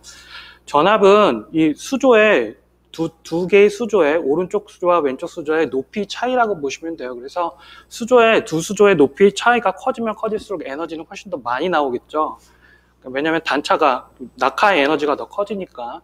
그래서 전압이라는 거는 플러스 전극하고 마이너스 전극 사이에서의 작동 전극의 차이라고 보시면 돼요. 그래서 작동 전극의 차이가 커지면 커질수록 에너지를 더 많이 발산하는 시스템이고, 수조통에 들어가 있는 물의 양이 전류 혹은 용량이라는 값이라고 볼 수가 있어요. 그래서 방전 과정 중에는 이제 오른쪽에 플러스 전극에서 물이 이제 마이너스 전극 쪽으로 이동이 된다라고 보시면 됩니다. 자, 그래서 방전이 충분히 다 일어난 상황이면은 수조의 높이가 동일해지죠. 그러면 이때는 완전히 방전이 됐다라고 생각을 하시면 되고요. 그리고 이렇게 완전히 방전된 거를 다시 2차 전지니까 충전을 해서 사용을 해야 되죠. 그러려고 하면은 오른쪽에 있는 마이너스 전극에서 왼쪽에 있는 플러스 전극으로 물을 다시 밀어 넣어야 될 거예요. 근데 이게 이제 자연적으로 밀어 넣어지지는 않죠. 왜냐면 단차가 지금 똑같은 상황이기 때문에. 자, 그렇기 위해서는 마이너스 전극에 해당되는 물을 인위적으로 펌핑을 하거나 아니면 힘으로 밀어 넣어야 될 거예요. 그래서 마이너스 전극에 들어가 있는 물을 플러스 전극 쪽으로 만약에 올리기 위해서는 결국에는 외부에서 에너지가 필요하게 되고요. 그래서 그 시스템이 충전이라고 보시면 될 거예요. 그래서 2차 전지는 이렇게 충전과 방전이 안정적으로 진행되는 시스템이다라고 생각을 하시면 될 것 같습니다. 자, 그럼 2차 전지의 종류에 대해서 좀 말씀을 드릴 건데요. 2차 전지 종류는 굉장히 많이 있어요. 근데 여러분들이 알고 계시는 한 4개에서 5개 정도의 2차 전지 시스템이 전부이라고 생각을 하셔도 됩니다. 종류는 굉장히 많지만 실제로 커머셜하게 나온 전지는 한 4개 정도로 구분이 돼요. 자, 첫 번째 나온 게 이제 납축전지입니다. 납축전지 다 아시죠? 그러니까 납축전지 같은 경우에는 1800년대 후반에 개발이 됐어요, 원래는. 근데 납축전지를 보게 되면은 일반적인 차량에 점화라든가 등마에 지금 많이 사용이 되고 있죠. 그리고 UPS에 많이 들어가 있는 상황입니다. 근데 납축전지는 환경 규제 때문에 이게 많이 지금 현재 제한이 되고 있는 상황입니다. 자, 그리고 그 다음 나오는 게 니켈 카드뮴 전지인데, 니켈 카드뮴 전지가 많이 사용된 거는 워크맨, 여러분들 마이마이나 워크맨을 아시면 좀 옛날 사람인데요. 워크맨에 많이 들어갔어요, 얘네들은, 이 친구들은. 그래서 음극으로 카드뮴을 사용하고 양극으로 니켈 옥시 하이드록사이드 전극을 사용하는 전지입니다. 그래서 이 친구들의 공식 전압은 1.6V 정도 돼요. 그래서 이 친구들은 만들어진 후에 이제 휴대용 기기에 굉장히 많이 사용이 됐어요. 근데 이 친구들의 문제점은 샬로우 사이클링을 하게 되면은 자신의 용량을 잃어버리는 단점이 있습니다. 그게 일반적으로 얘기하는 메모리 이펙트 현상이 생기게 되는데요. 그렇게 되면 수명 특성이 떨어지는 단점이 생겨요. 자, 그래서 이거를 보완을 하기 위해서 메탈 하이드라이드 전지가 나오게 됩니다. 자, 메탈 하이드라이드 전지는 이제 음극에 메탈 하이드라이드를 쓰고 양극은 앞에 있는 니켈 카드뮴 전지하고 동일한 시스템을 사용을 합니다. 자, 니켈 카드뮴 전지하고 메탈 하이드라이드 전지의 차이는 공칭 전압이 조금 떨어지지만 앞에서 나왔던 메모리 이펙트 현상이 발견되지는 않아요. 그렇기 때문에 니켈 카드뮴 전지를 대체해가지고 마이마이나 워크맨에 지금 많이 들어갔었죠. 자, 근데 이 친구들은 또 이제 메탈 하이드라이드를 사용을 하기 때문에 니켈 카드뮴 전지에 비해서는 가격이 조금 더 올라가는 단점이 있고요. 그리고 굉장히 안정적으로 충방전이 진행이 되기 때문에 초창기 도요타에서 나왔던 프리우스 모델의 하이브리드 자동차죠. 거기에 얘네들이 탑재가 됩니다. 자, 마지막으로 나온 게 리튬 이온 전지인데요. 요즘 학생들한테 2차 전지를 얘기를 하면 다 리튬 이온 전지만 생각을 해요. 원래는 3개의 전지 시스템 커머셜하게 나온 것도 있는데, 자, 리튬 이온 전지는 앞에 있는 3개의 전지 시스템에 비해서 굉장히 장점이 있습니다. 가장 큰 장점은 에너지 밀도가 굉장히 높다는 거죠. 앞에 나왔던 전지들은 공칭 전압이 2V 혹은 1.5V에서 발생을 해요. 근데 리튬이온 전지는 공칭 전압이 3.8V, 4V 이렇게 나오게 됩니다. 그러면 낙차가 커지니까 아무래도 에너지 밀도가 더 커지게 되죠. 발현할 수 있는 에너지가 더 커진다는 얘기가 돼요. 게다가 음극으로 사용하고 있는 이제 흑연광, 양극으로 사용하고 있는 이제 리튬 금속 산화물, 얘네들이 전자를 많이 머물 수 있고 그런 소재예요. 그렇기 때문에 소재 자체의 용량도 굉장히 커요. 그렇기 때문에 얘네들은 또 에너지 밀도도 또 올라가게 되죠. 자, 그렇기 때문에 이 친구들은 거기다가 안정적인 충방전이 가능하기 때문에 장시간의 수명 특성도 보이는 장점을 보이게 돼요. 그래서 1990년대 리튬이온 전지가 상업화된 이후에 리튬이온 전지는 이제 굉장히 급속적으로 발전을 하기 시작을 하고, 현재에 와가지고는 IT 기기뿐만 아니고 전기차와 같은 곳에 얘네들이 탑재가 되기 시작을 하고 있고요. 그리고 ESS라든가 우주항공 분야에도 리튬이온 전지를 사용을 지금 하고 있습니다. 자, 그러면 리튬이온 전지를 우리가 좀 몇 개를 분간을 좀 해볼 필요가 있을 것 같은데요. 리튬이온 전지는 크게 시스템을 3가지로 나누게 돼요. 그 시스템을 나눈 3가지는 이제 모양 혹은 형태에 따라 나누게 됩니다. 자, 초창기에 리튬이온 전지가 나온 거는 형태가 원통형 혹은 각형 타입이었고요. 그리고 그 이후에 파우치 형태가 나오게 됩니다. 자, 원통형과 각형과 파우치는 내부에 들어가는 구성품들이 거의 유사해요. 조금 다른 것도 있지만 거의 유사한 시스템이라고 생각을 하시면 되고요. 파우치와 각형과 원통형 모양의 각각의 2차 전지의 주요 특징을 보게 되면, 우선 파우치 타입의 전지 같은 경우에는 이제 초박형이나 고에너지 밀도를 낼 수 있는 장점이 있고요. 그리고 모양의 형태를 고객이 원하는 형태에 따라 가지고 사이즈를 줄이거나 아니면 사이즈를 크게 할 수 있거나 할 수 있는 그런 가변성이 굉장히 큰 형태라고 보시면 되고요. 각형과 원통형은 거의 규격이 정해져 있는 형태라고 생각을 하시면 될 것 같습니다. 자, 제조 비용과 뭐 용량, 방열 성능, 뭐 안전성 이거는 뭐 서로 이제 비교를 한 건데요. 좀 각각의 뭐 장단점이 조금씩은 존재하고 있는 상황입니다. 자, 그러면 이제 각각의 모양에 따라 가지고 들어가 있는 전지에 들어가 있는 이제 부속품들에 대해서 좀 살펴볼 필요가 있을 것 같은데요. 자, 리튬 2차 전지 이제 파우치 형태 같은 경우에는 굉장히 구조가 간단합니다. 그래서 우선은 양극과 분리막 분리막 그리고 음극이 지금 젤리롤 상태로 말려 있는 상태에서 여러분들이 일반적으로 알고 있는 뭐 맥심 커피 백 있잖아요. 그거는 이제 파우치 백이라고 얘기를 하는데 거기에다가 얘네들을 삽입을 시켜요. 그리고 양 끝단에 이런 전극 단자를 놓고서 얘네들을 연륜착을 통해 가지고 실링을 한 후 전지를 출하를 하게 되죠. 그래서 굉장히 간단한 시스템이라고 생각을 하시면 될 것 같고요. 자, 각형과 원통형이 이제 나올 텐데 각형도 마찬가지로 비슷합니다. 차이점이 있다면 파우치를 사용하지 않고 알루미늄 캔을 사용한다는 게 좀 차이점이 있고요. 그리고 여기서 부속품들이 파우치 전지에 비해 가지고 굉장히 많이 있죠. 자, 그리고 파우치 전지하고 좀 차이점이 있다라고 한다는 것은 이 친구들은 캡 플레이트 같은 안전장치가 있다는 거예요. 자, 원통형 전지를 볼 텐데 원통형 전지도 양극과 분리막 그리고 음극을 돌돌 말아가지고 젤리롤 타입으로 만들고 이거를 알루미늄 캔 혹은 스테인리스 캔에다가 애들이 삽입을 하고 그리고 전극 단자를 입히고 세이프티 관련된 부품을 넣고서 애들이 조립을 하게 됩니다. 그래서 이 친구들도 마찬가지로 PTC라든가 CID 혹은 벤트와 같은 안전장치가 지금 들어가 있는 상황입니다. 자, 그래도 결국에는 구성적인 측면에서 보게 되면은 양극과 분리막 그리고 음극 그리고 전해질 가장 기본적인 형태로 되어 있다라고 생각을 하시면 될 것 같고요. 그 외의 부속품들은 뭐 실링을 한다든지 아니면 안전장치와 관련된 부분이 들어가 있다라고 여러분들이 판단을 해주시면 될 것 같아요. 자, 그러면 리튬 2차 전지의 원가의 구성 형태를 좀 볼 필요가 있을 것 같은데요. 리튬 2차 전지의 원가의 구성 형태를 보게 되면은 양극 소재의 원가 구성이 굉장히 커요. 그래서 전지를 만들 때 양극재의 원가가 한 35% 정도 되고요.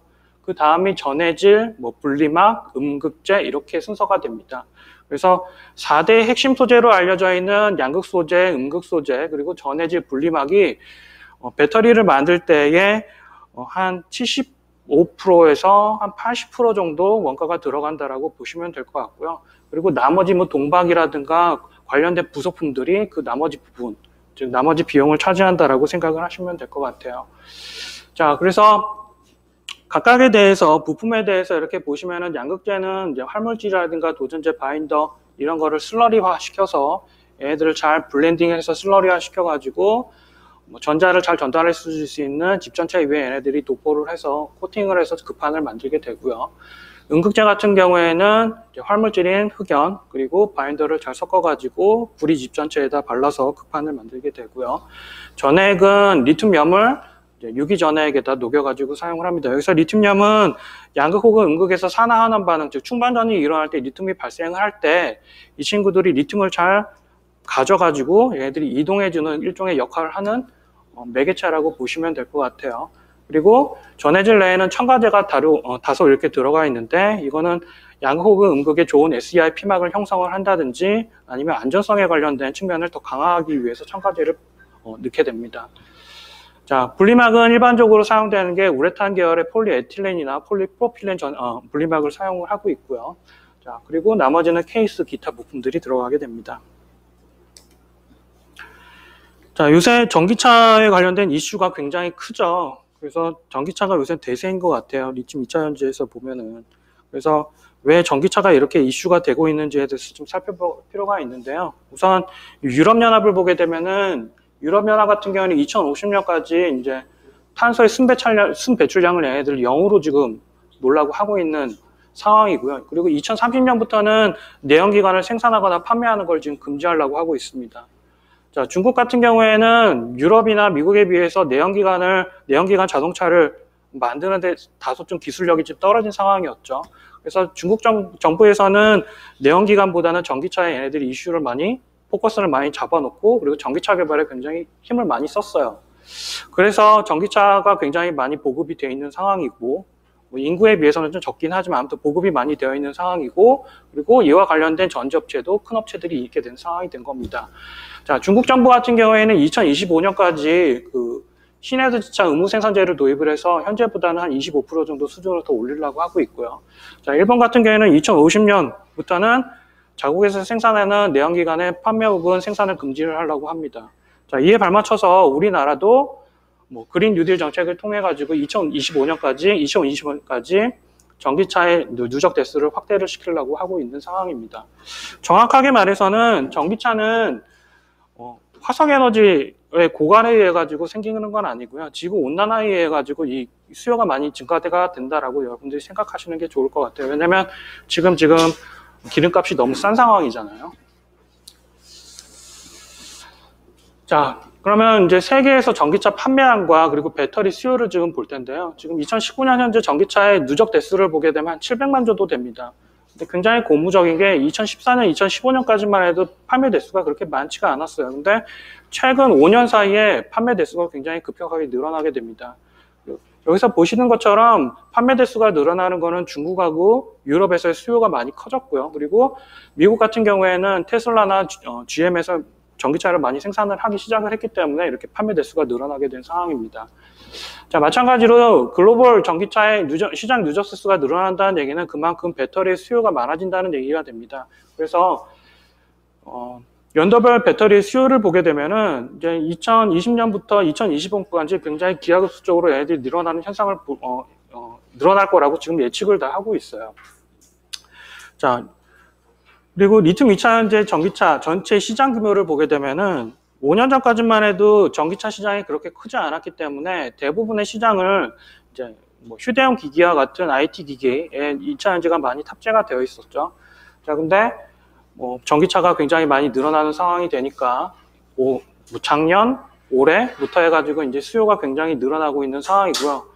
자, 반면에 IT 기기는 거의 이제 포화 상태라고 보시면 돼요. 그래서 2025년까지 예측도가 그렇게 많이 올라갈지는 않을 것 같고요. 그리고 ESS 시장도 조금씩 증가되는 양상을 보입니다. 그래서 2차전지 시장의 전체 규모를 지금 끌어당기고 있는 어플리케이션은 전기차임이 확실해 보이긴 합니다. 자, 그래서 이제 전 세계 전기차 배터리 시장 규모를 보게 되면은 2015년도 보면은 14억 불 정도 돼요. 그리고 2026년까지 93억 불까지 애들이 성장을 할 거라고 예상을 하고 있고요.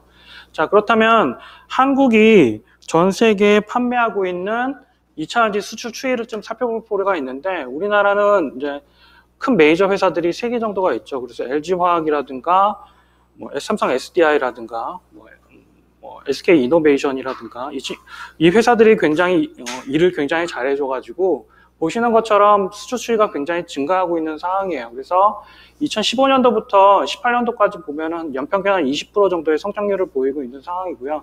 19년도에 다소 좀 주춤하기는 했어요. 그리고 20년도에 들어가지고 마이너스 성장을 지금 하고 있는 상황인데, 그 이유는 코로나 여파 때문에 전기차의 판매 대수가 수요량이 그렇게 많지 않았기 때문에 그렇습니다. 그래도 대세는 판매량이 굉장히 늘고 수요는 늘어난다라고 판단을 하시면 될 것 같습니다. 자, 배터리를 완성된 배터리를 만드는 회사들이 대부분 다 한국과 중국과 일본에 다 지금 모여 있죠. 자, 그래서 한국과 중국과 일본에서 미국이라든가 유럽에 배터리를 판매하는 추이를 좀 살펴볼 필요가 있을 것 같아요. 그래서 중국과 한국을 보게 되면은 평균 성장률이 15%에서 30%까지 성장을 계속하고 있는 상황이고, 반면에 일본 같은 경우에는 성장세가 좀 다소 주춤한 상황이기는 합니다. 자, 그렇지만 일본 같은 경우에는 배터리 소재 관련된 원천 기술을 굉장히 많이 갖고 있는 나라예요.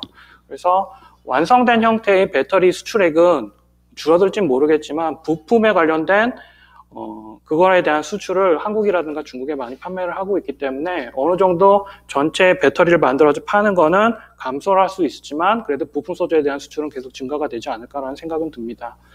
자, 그래도 대세는 중국과 한국에서의 배터리 생산량이 굉장히 늘어나고 있다라고 판단이 되어지고 있습니다. 자, 그러면 최근에 2차전지 시장의 변화를 좀 살펴보게 되면은 크게 세 가지로 나눌 수가 있는데요. 하나는 배터리의 성능을 개선하는 거고, 그리고 가격을 낮추는 겁니다. 다른 하나는 또 두 번째는 이제 세계에서 얘네들이 배터리 회사하고 완성차 회사하고 얘네들이 이 친구들이 이제 합종 연행을 하거나 아니면은 현지화를 지금 시키려고 하고 있고요. 세 번째로는 완성차 업체에서 배터리를 내재화시키려고 하는 경향을 지금 보이고 있습니다. 자, 그래서 첫 번째 배터리 성능 개선 및 가격 하락에 대해서 좀 말씀을 드리면은 결국에는 사람들이 전기차 같은 경우에는 한번 충전을 하고서 오래 타고 싶어 할 거예요. 그렇게 하기 위해서는 결국에는 배터리의 에너지의 밀도를 높여야 될 겁니다. 에너지를 밀도를 높이게 되면 용량이 증가를 하고 주행거리가 증가를 하게 되겠죠. 그래서 2013년도까지만 해도 리터당 한 130와트아워의 에너지 밀도를 보였는데 현재는 710 정도까지 애들이 올라왔어요.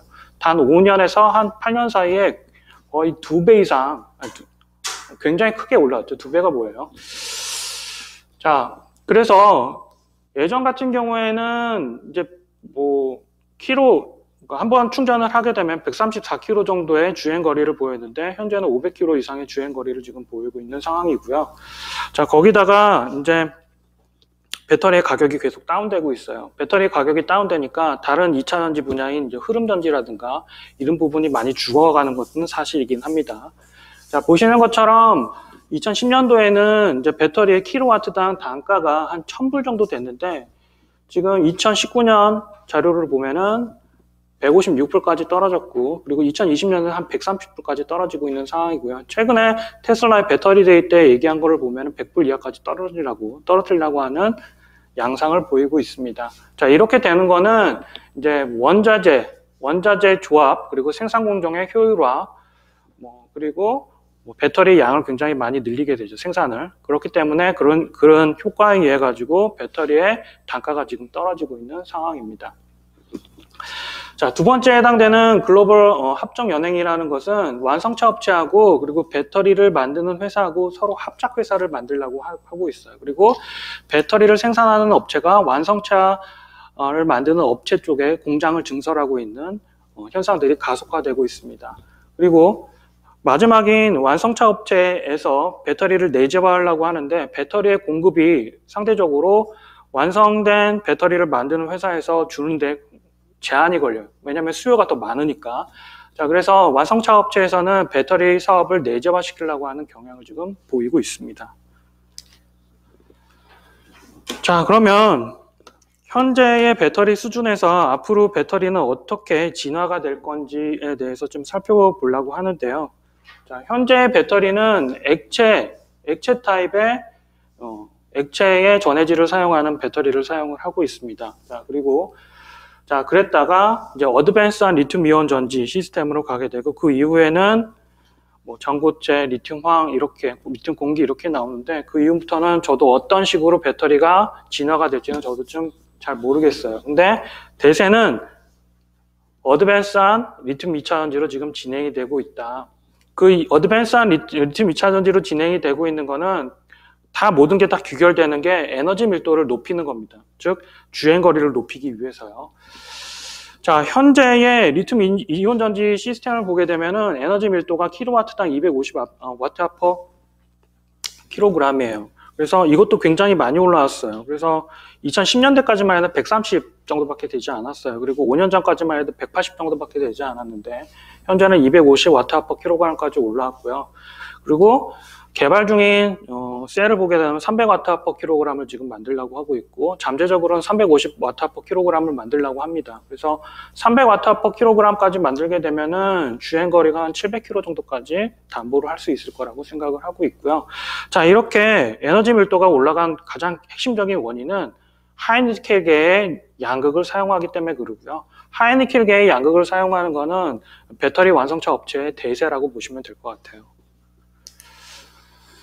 자, 리튬이온 전지의 진화 방향을 보게 되면 여기서는 그래프를 오른쪽에서 왼쪽으로 보실 필요가 있을 것 같아요. 그래서 오늘날을 보게 되면은 3분의 1 조성에 니켈, 망간, 코발트가 들어가 있는 것, 거기다 그라파이트를 음극으로 사용한 전지 시스템을 지금 사용을 하고 있고, 일부는 인상현 전지라고 리튬 아이언 포스페이트를 양극을 사용을 하고 음극으로 그라파이트나 LTO 혹은 리튬 메탈을 사용하는 전지 시스템입니다.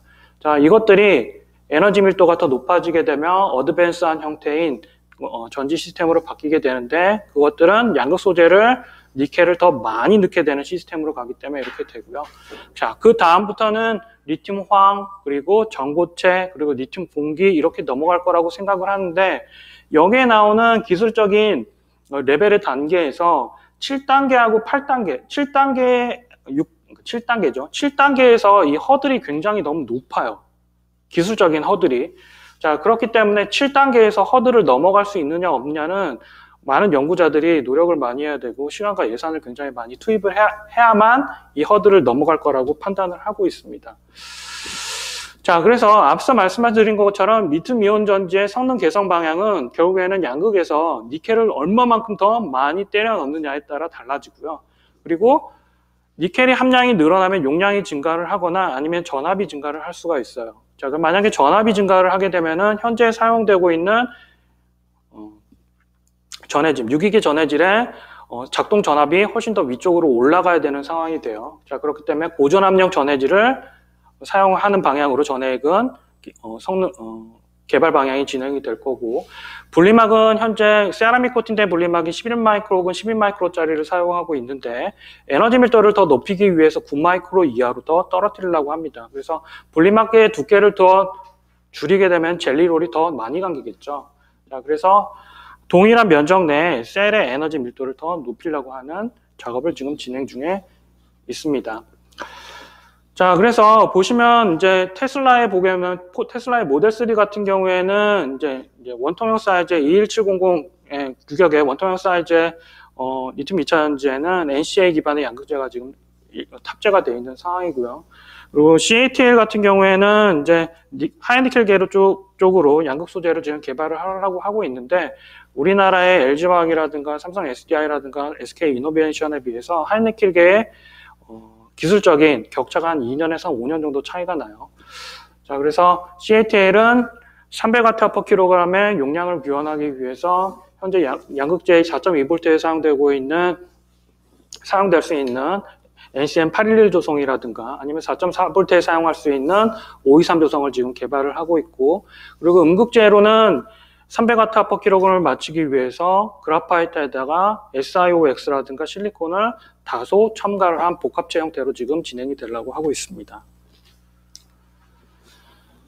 자, 그러면 소재별 4대 핵심 소재라고 알려져 있는 양극 소재, 음극 소재, 그리고 분리막 전해질에 관련된 이제 소재별 로드맵을 지금 보시고 있는데요. 자, 여기 이 그림은 왼쪽에서 오른쪽으로 보시면 될 것 같아요. 그래서 2018년 기준으로 보게 되면은 NCM으로 523이랑 아니면은 622 조성을 지금 사용을 하고 있고요. 이후에는 712 조성을 지금 사용을 하고 있습니다. 그래서 그 이후부터는 2020년, 2021년부터는 811 조성을 지금 양산에 투입을 하려고 해요.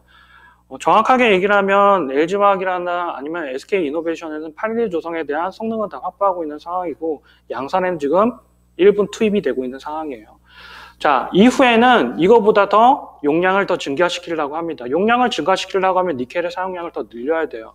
자, 그래서 여기서 보시는 것처럼 NCMA라고 니켈의 조성을 90% 그리고 나머지 조성을 하프 조성의 형태로 지금 만들려고 하고요. 그 이후부터는 차세대 전지 시스템인데 이게 황으로 갈지 뭘로 갈지는 저도 잘 모르겠어요. 허들이 너무 높아서. 자, 음극으로 보게 되면 현재도 계속 주구장창 그라파이트를 사용을 하고 있고요. 거기다가 이제 SiOX를 조금 더 첨가한 소재를 지금 전기차에 들어가려고 합니다. 정확하게 얘기하면 그라파이트에다가 SiOX를 첨가를 한 제품은 나와 있어요. 나와 있는데 이것들은 휴대용 전자기기, 뭐 노트북이라든가 아니면 핸드폰에 들어가 있는 배터리에는 지금 탑재가 되어 있습니다.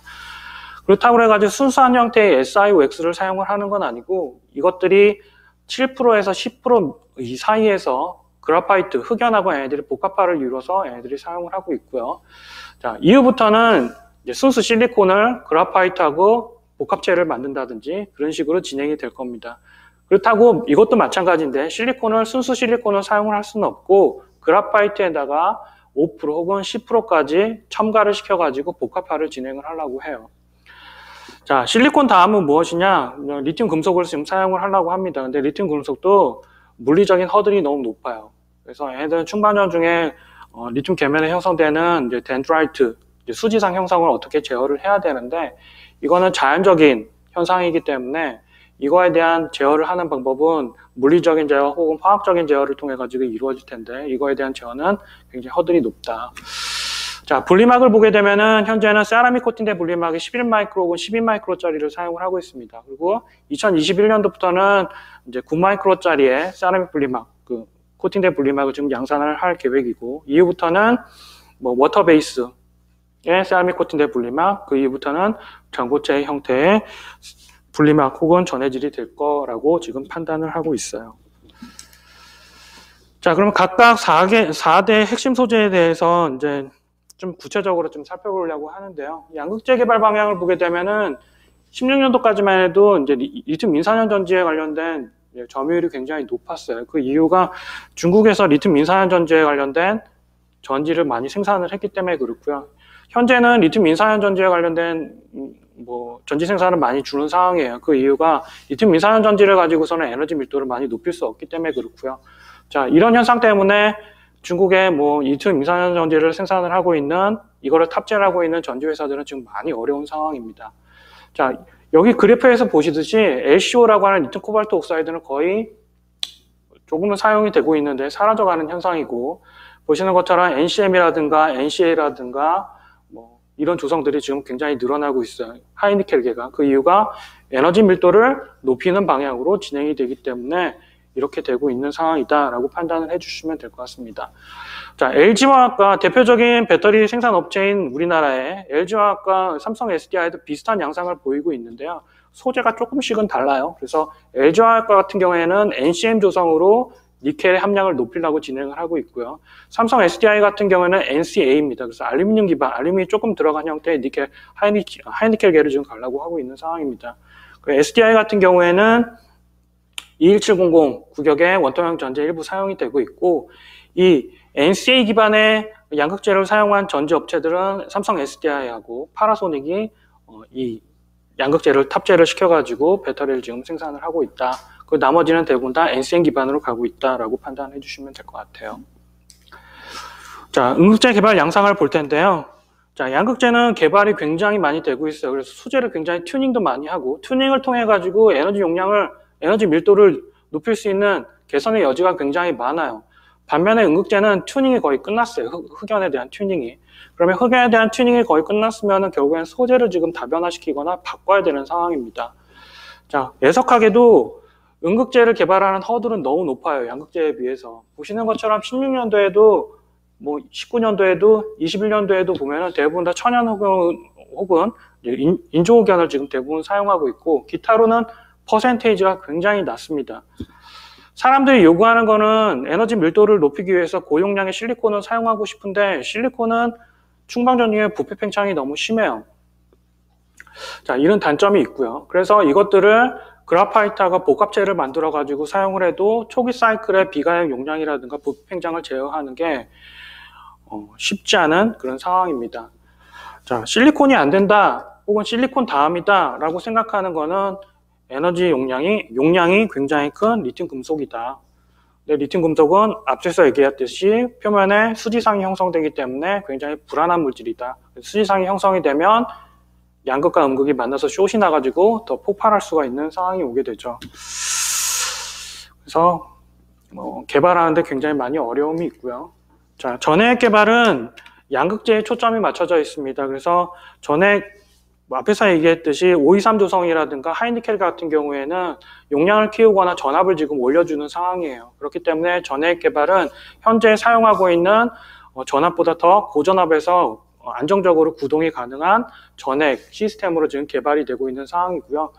전해질 시장의 전망을 보면은 굉장히 높아지고 있죠. 이 높아지는 양상은 결국에는 전기차의 보급, 그리고 그에 따른 리튬 2차 전지의 생산량이 늘어나기 때문에 전액의 투입이 그만큼 더 많이 되고요. 그렇기 때문에 2024년까지 굉장히 높게 성장이 될 거라고 생각을 하고 있습니다. 자, 여기에 보면은 전해질의 형태가 한 3개 정도 나와요. 하나는 액체 전해질, 두 번째는 겔폴리머 전해질, 다른 하나는 전고체 전해질입니다. 자, 액체 전해질은 유기계 타입에 일반적으로 많이 사용되는 전해질 시스템이에요. 다 여긴 범용전이 전해 시스템이고요. 자, 두 번째 나오는 이온성 액체를 사용하는 시스템은 유기계 타입의 전해질은 나중에 숏이 나거나 내부에서 뭐 단락이 일어나거나 무슨 현상이 일어나게 되면은 열이 발생을 하고 열이 발생한 다음에 열폭주가 일어나게 되면 결국에는 이 전해질이 결국에는 휘발유와 같은 역할을 해서 완전히 폭발을 시켜버려요. 자, 이온성 액체는 상대적으로 유기 전해질에 비해서 안정적인 물질이에요. 그렇기 때문에 이 친구들은 안전성을 담보로 할 수 있는 장점이 있긴 한데 문제는 가격이 너무 비싸요. 자, 다음 나오는 이제 겔폴리머 전해질은 이제 고분자의 형태를 용매에다가 조금 녹여가지고 찐득하게 만들어서 전지에 들어가 있는 형태고요. 이거는 이 친구들은 휴대용 전자기기에 들어가는 배터리에는 탑재가 지금 되고 있는 상황입니다.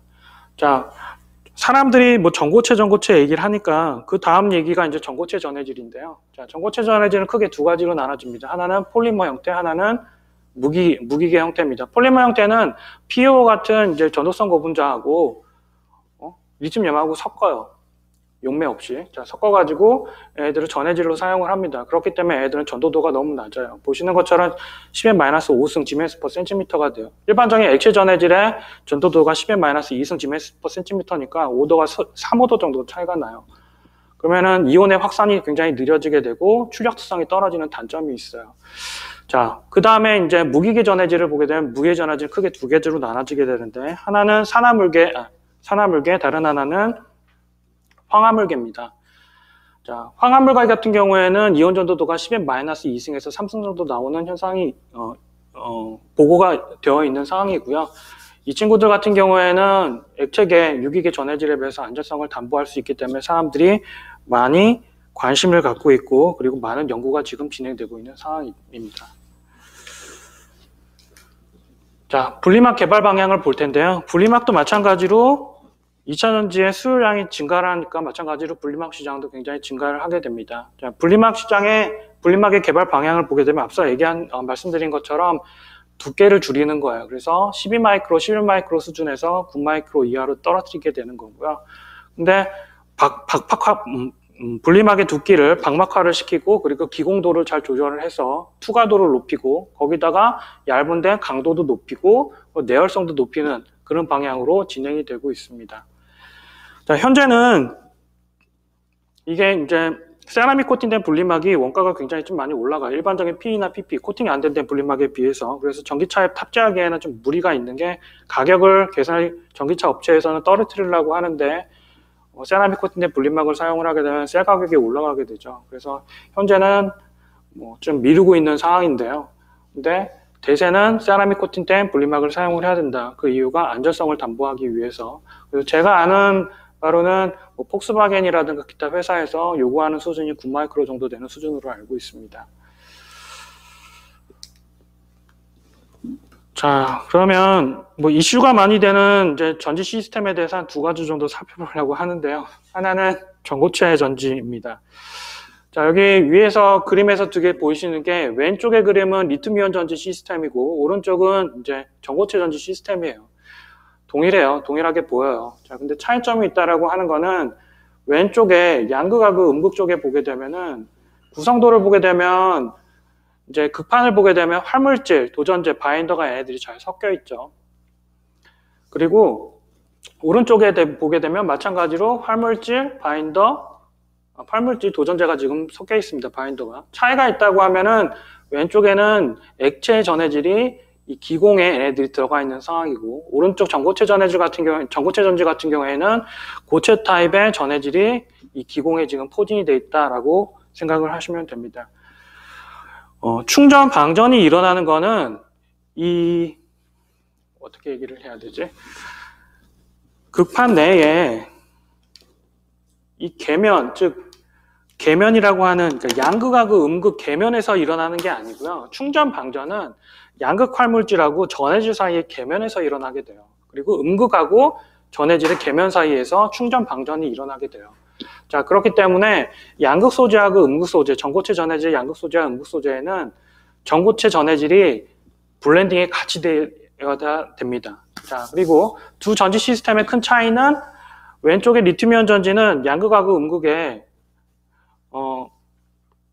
단락을 방지하기 위해서 분리막을 사용을 하는데, 전고체 전지 같은 경우에는 단락을 방지하기 위해서 굳이 분리막을 사용하지 않아도 된다 라고 판단을 해주시면 될 것 같습니다. 자, 그러면 전고체 전지의 장점을 보게 되면은 폭발 및 발화의 특성이 없죠. 그래서 안전성이 굉장히 담보된다. 그리고 고출력이 가능하고요. 그리고 사용 온도가 넓어요. 일반적인 리튬이온 전지는 저온에서, 즉 마이너스 40도 정도 되면 일반적인 EC 계열의 용매를 사용하는 전해질을 넣을 경우에는 마이너스 40도 정도에서 전지 구동이 많이 어려워요. 자, 그에 반면에 전고체 전해질을 사용하는 전고체 전지는 마이너스 40도에서 작동을 잘 하고 있습니다. 그리고 고온에서도 안전성이 굉장히 뛰어나고요. 자, 그리고 전고체 전지는 리튬이온 전지에 비해 가지고 구조도가 굉장히 간단하고요. 그리고 에너지 밀도를 높일 수 있는 장점이 있습니다. 자, 전지 시스템도 좀 달라요. 자, 일반적인 리튬이온 전지는 양극하고 음극을 젤리롤로 말아가지고 하나의 전지를 만들어요. 자, 그리고 내가 만약에 14.4V짜리 전지를 구현을 하고 싶다라고 하면은 젤리롤을 만든 하나의 전지를, 셀을 만들고 이 셀을 각각의 직렬로 연결을 해서 14.4V짜리 전지를 만들죠. 자, 반면에 전고체 전지 같은 경우에는 바이폴레이트 구조를 가지고 있어요. 그래서 하나의 셀 내에 양극과 음극을 동시에 연결을 시킬 수가 있어요. 한 집 전체에 한쪽은 음극, 한쪽은 양극 이렇게 놓고서 하나의 셀 내에 얘네들을 시리즈로 연결할 수가 있게 되죠. 그럼 하나의 셀 내에 14.4V가 구현이 가능합니다. 그래서 앞에서 나온 것보다는 훨씬 더 단순화된 구조로 생각을 하시면 될 것 같아요.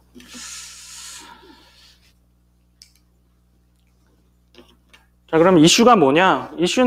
가장 큰 이슈는 액체 전해질에 비해 가지고 이온 전도도가 낮은 게 가장 큰 이슈고요. 그러면 이온 전도도를 높이기 위해서는 결국엔 소재 개발을 해야 돼요. 소재 개발이라고 하는 것은 결국에는 전고체의 형태, 소재가 어떤 것들을 사용하느냐에 따라서 결정이 될 겁니다. 자, 그리고 만약에 전고체 전지의 소재가 결정이 됐다라고 하면 전고체 전해질하고 화물질 간의 계면 저항을 굉장히 낮춰야 돼요. 이건 액체가 아니니까. 고체하고 고체하고 붙으니까 계면 저항이 커질 수밖에 없죠. 자, 그리고 제조 공정이 기존의 시스템하고는 많이 달라질 겁니다. 자, 그래서 앞에서 나왔던 무기계 고체 전해질, 그리고 유기계 고체 전해질 이 두 시스템으로 나눠가지고 생각을 해보면 전고체 전해질의 시스템은 대세가 이제 황화물계예요. 그 이유가 황화물계가 이온 전도도가 10-2승 Gm/cm까지 나오기 때문에 그렇습니다. 자, 근데 황화물계의 전해질은 문제점이 몇 가지가 있는데 우선 얘네들이 수분에 굉장히 민감해요.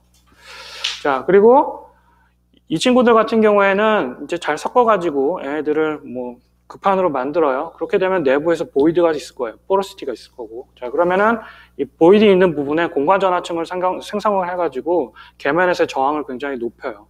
그래서 이런 단점이 있습니다.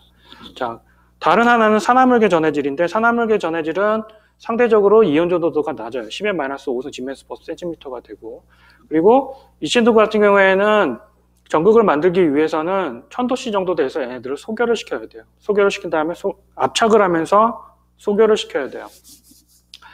자, 그런 단점이 있고요. 자, 유기계 고체질 같은 경우에는 드라이 폴리머, 겔 폴리머가 있는데 겔 폴리머는 일반적인 폴리머 전해질 시스템이고, 드라이 폴리머는 리튬염하고 PO와 같은 전도성 고분자하고 각교 폴리머리제이션 시켜가지고 전해질을 만드는데 이온 전도도가 너무 낮은 단점이 있습니다. 자, 그래서 전고체 전지는 사람들이 굉장히 많이 얘기를 하고 있고 개발 방향이 맞기는 한데 허들이 너무 높다. 그래서 향후 3년, 2년 내에 갑자기 전고체 전지가 양산화되고 그러기는 굉장히 많이 어렵지 않나, 5년 내에도 많이 어렵지 않나라는 판단이 듭니다. 양산을 하기 위해서는 소재의 안정화가 있어야 되는데 안정화를 시키는 측면에서도 기간이 굉장히 소요가 많이 되죠. 그러니까 소재에 대한 물리적인 특성이 잘 나온 상태여서도요. 근데 아직 소재에도 확정이 되어 있지 않는 상황인데 안정화를 시킨다는 건 어불성설이기 때문에 상용화의 시점이 굉장히 많이 뒤로 넘어갈 거라고 저는 판단을 하고 있고요. 그래서 당분간은 하이엔디켈계가 굉장히 주도를 많이 할 거라고 판단을 하고 있습니다. 자, 다른 하나는 리튬 유황전지인데요. 애석하게도 리튬 유황전지는 예전에는 굉장히 주목을 많이 받았어요. 자, 그 이유가 이제 이론적인 에너지 밀도가 굉장히 높아요. 얘네들 용량도 높고요. 리튬 이온 전지에 비해서. 그리고 황 같은 경우에는 석유화학 정제 공정에서 부산물로 많이 생산이 돼요. 그래서 가격이 굉장히 저렴해요. 자, 그리고 생산 공정을 기존의 리튬 이온 전지를 개발하는 거하고 똑같이 사용할 수 있는 장점이 있어요. 자, 그런데 얘기가 좀 생각을 해봐야 될 게, 자, 이 밑에 있는 자료를 보면 사이언파워에서 옛날에 2005년도에 발표한 자료입니다. 2005년도라고 생각을 하면 리튬 이온 전지의 에너지 밀도가 130밖에 되지 않았어요. 자, 그때 이 친구들은 250Wh/kg의 에너지 밀도를 가지는 전지를 개발을 했다라고 발표를 하게 됩니다. 그러니까 사람들이 굉장히 많이 놀랬죠. 거기다가 저온 특성도 굉장히 우수해요. 자, 근데 사람들이, 이제 연구자들이 굉장히 많이 연구를 했는데 굉장히 허들이 높아요. 이건 너무 높아요. 그리고 앞서 얘기하신 것처럼 하이니켈계로 가면은 에너지 밀도가 300Wh/kg이 나와버려요. 굳이 음극재로 실리콘 계열의 복합재를 사용하지 않더라도, 흑연을 사용한다고 하더라도 니켈의 함량을 또 높이게 되면은 300Wh/kg을 담보로 할 수가 있습니다. 자, 그렇기 때문에 앞에 나왔던 250Wh/kg의 리튬 유황전지를 굳이 사용할 필요가 없어지게 된 상황이에요. 자, 그렇지만 내부에 들어가 있는 소재 각각에 대해서는 좀 특이한 특징이 있어요. 왜냐면 음극으로는 리튬 금속을 사용을 하기 때문에 차세대 전지에 리튬 금속이라든가 전고체 전지에 혹시라도 리튬 금속이 사용이 되면 여기서 사용되는 소재에 개발되는 것들이 여기에 차세대 전지 쪽에 접목될 수가 있죠. 자, 그론적인 측면에서는 뭐 연구를 해볼 가치는 있습니다. 자, 그러면 문제점이 어떻게 되느냐? 보시는 것처럼 이 친구들은 전도성이 너무 낮아요. 황 자체가. 황은 정기적인 전도도가 10-30 Gm/cm 밖에 되지 않아요. 거의 인슐레이터와 같아요. 자, 그렇기 때문에 이 친구들을 산화하는 반응을 잘 시켜서 뭐 충반전을 잘 시키기 위해서는 결국에는 이 친구 주변에다가 전도성이 좋은 물질을 잘 발라놔야 돼요. 그렇게 해야지만 전자의 전도가 전달이 잘 되기 때문에. 자, 그러면 도전제 같은 물질을 많이 발라놓게 되면은 황의 함량이 떨어지게 되고, 황의 함량이 떨어지게 되면 에너지 밀도가 떨어질 수밖에 없어요. 자, 따라서 황의 함량을 70% 이상 늘려야 되고요. 그리고 에너지 밀도를 더 높이기 위해서는 급한을 제조할 때 100마이크로 이상의 두께를 코팅을 해야 되는 문제점이 있습니다. 자, 그리고 두 번째 문제점은 방전 중에 발생하는 리튬 다가황 화합물이에요. 자, 리튬 다가황 화합물은 용해성 폴리설파이드라고 얘기를 하는데, 이 친구들은 한번 생성이 되면 없어지지 않아요. 계속 방출이 돼요. 근데 문제점은 이 친구들이 방출이 되고서 전지 내부에서 양극, 음극, 양극, 음극 이 사이를 막 돌아다녀요. 자, 이 친구들이 음극 쪽으로 넘어가게 되면은 음극 쪽에서 하나의 계면을 만들게 되고요. 막을 만들게 되고, 그렇게 되면은 리튬 이온의 확산을 방해를 해요. 그러면 저항이 굉장히 커질 수가 있고, 그리고 리튬 금속 표면에 좋지 않은 형태의 피막을 형성을 하게 돼요. 그러면은 충반전 횟수가 굉장히 줄어들 수밖에 없는 단점이 있습니다. 자, 그래서 이런 단점을 극복을 하는 방향으로 연구가 진행이 되고 있는 상황입니다. 자, 슬라이드가 한 2장 정도 남았는데요. 자, 그러면 2차전지의 경쟁 구도를 지금 살펴보려고 하는데, 많은 전문가들이나 아니면 저도 지금 예상을 하는 바가 반도체 시장하고 비슷하게 양상이 진행이 될 거라고 판단이 됩니다. 그래서 몇 개의 큰 회사들이 과점하는 형태가 될 거라고 생각을 해요. 그래서 향후 2년에서 5년 사이에 과점화가 급속하게 진행이 될 거라고 판단을 되고요. 그리고 하이니켈계를 개발해서 양산하는 업체들이 대부분 살아남을 거고, 그거를 양산하지 못하는 업체들은 도태될 확률이 굉장히 높습니다. 현재 이 SNE 자료는 2018년, 17년도 자료인데, 여기서 보시면 CATL하고 파나소닉의 뭐 생산량이라든가 뭐 이런 것들이 굉장히 높고, LG나 뭐 SDI나 이런 데 좀 낮죠. 근데 2020년 자료를 보면은 좀 많이 역전이 된 상황이고요. 자, 주요 완성차에서 업체별 배터리 공급망을 보게 되면은 LG가 굉장히 월등해요.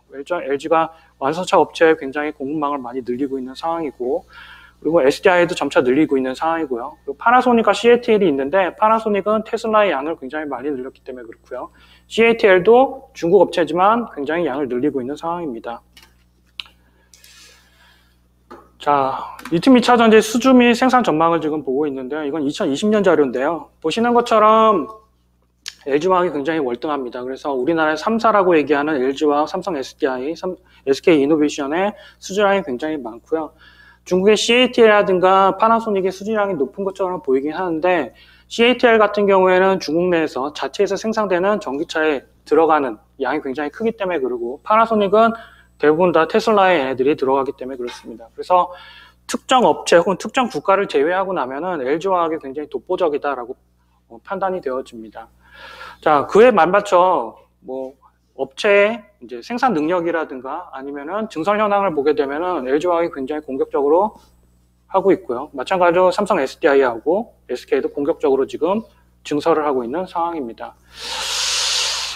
자, 그래서 좀 굉장히 전망을 밝아 보이긴 해요. 엄청나게. 그리고 5년 전까지만 해도 전기차의 시장이 이렇게 확대될 거라고는 판단이 안 들었는데 5년이 지난 이후부터는 굉장히 급격하게 늘어나고 있는 상황이에요. 이 늘어나는 상황과 그리고 앞으로 더 늘어날 거라고 예측이 되는 거는 이 배터리 완성 배터리를 만드는 업체들의 수주 잔고량을 보면 우리가 그거를 예측을 할 수가 있고요. 자, 근데 문제는 리스크가 좀 있는 게요. 이제 이 배터리 같은 경우에는 얘네들 경기 변동이 굉장히 커요. 그래서 수요가 굉장히 많을 때는 굉장히 호황처럼 보이는데 만약에 수요가 없는 상황이 되면은 처음에 투자 설비를 굉장히 많이 했다가 수요가 없어지게 되면은 수익성이 굉장히 떨어질 수 있는 단점이 있습니다. 물론 사람들이 예상하는 바는 다 장밋빛 전망을 하면서 예상을 하고 있고 저도 그렇게 예상을 하고 있어요. 그렇지만 그런 리스크가 조금 남아있다. 자, 그리고 또 다른 하나는 이제 완성차 업체들이 배터리를 자체 생산하려고 하는 노력을 하고 있습니다. 그래서 이런 부분도 배터리를 만드는 업체들에서는 약간 리스키하게 적용을 할 수가 있고요. 자, 그리고 세 번째로는 이제 하이니켈계를 어떻게 잘 만드냐, 응급 소재를 또 어떻게 잘 만드냐에 따라 가지고 달라져 있다. 그리고 원자재를 어떻게 조달을 가능하냐, 리튬염이라든가 니켈이라든가 이런 거를 어떻게 더 어느 업체들이 더 확보를 많이 하느냐에 따라 가지고 뭐 2차 전지의 생산이라든가 판매라든가 아니면은 전망이 여기에 달려 있다라고 판단이 듭니다. 두서없이 얘기를 좀 했는데요. 여러분들에게 얼마만큼 도움이 됐는지 모르겠습니다. 그래서 더 궁금한 사항이 있으시면은 저한테 개인적으로 메일을 더 보내주신다든지 아니면은 개별적으로 연락을 주시면은 관련해서 얘기를 좀 더 자세히 해드리도록 하겠습니다. 네, 감사합니다.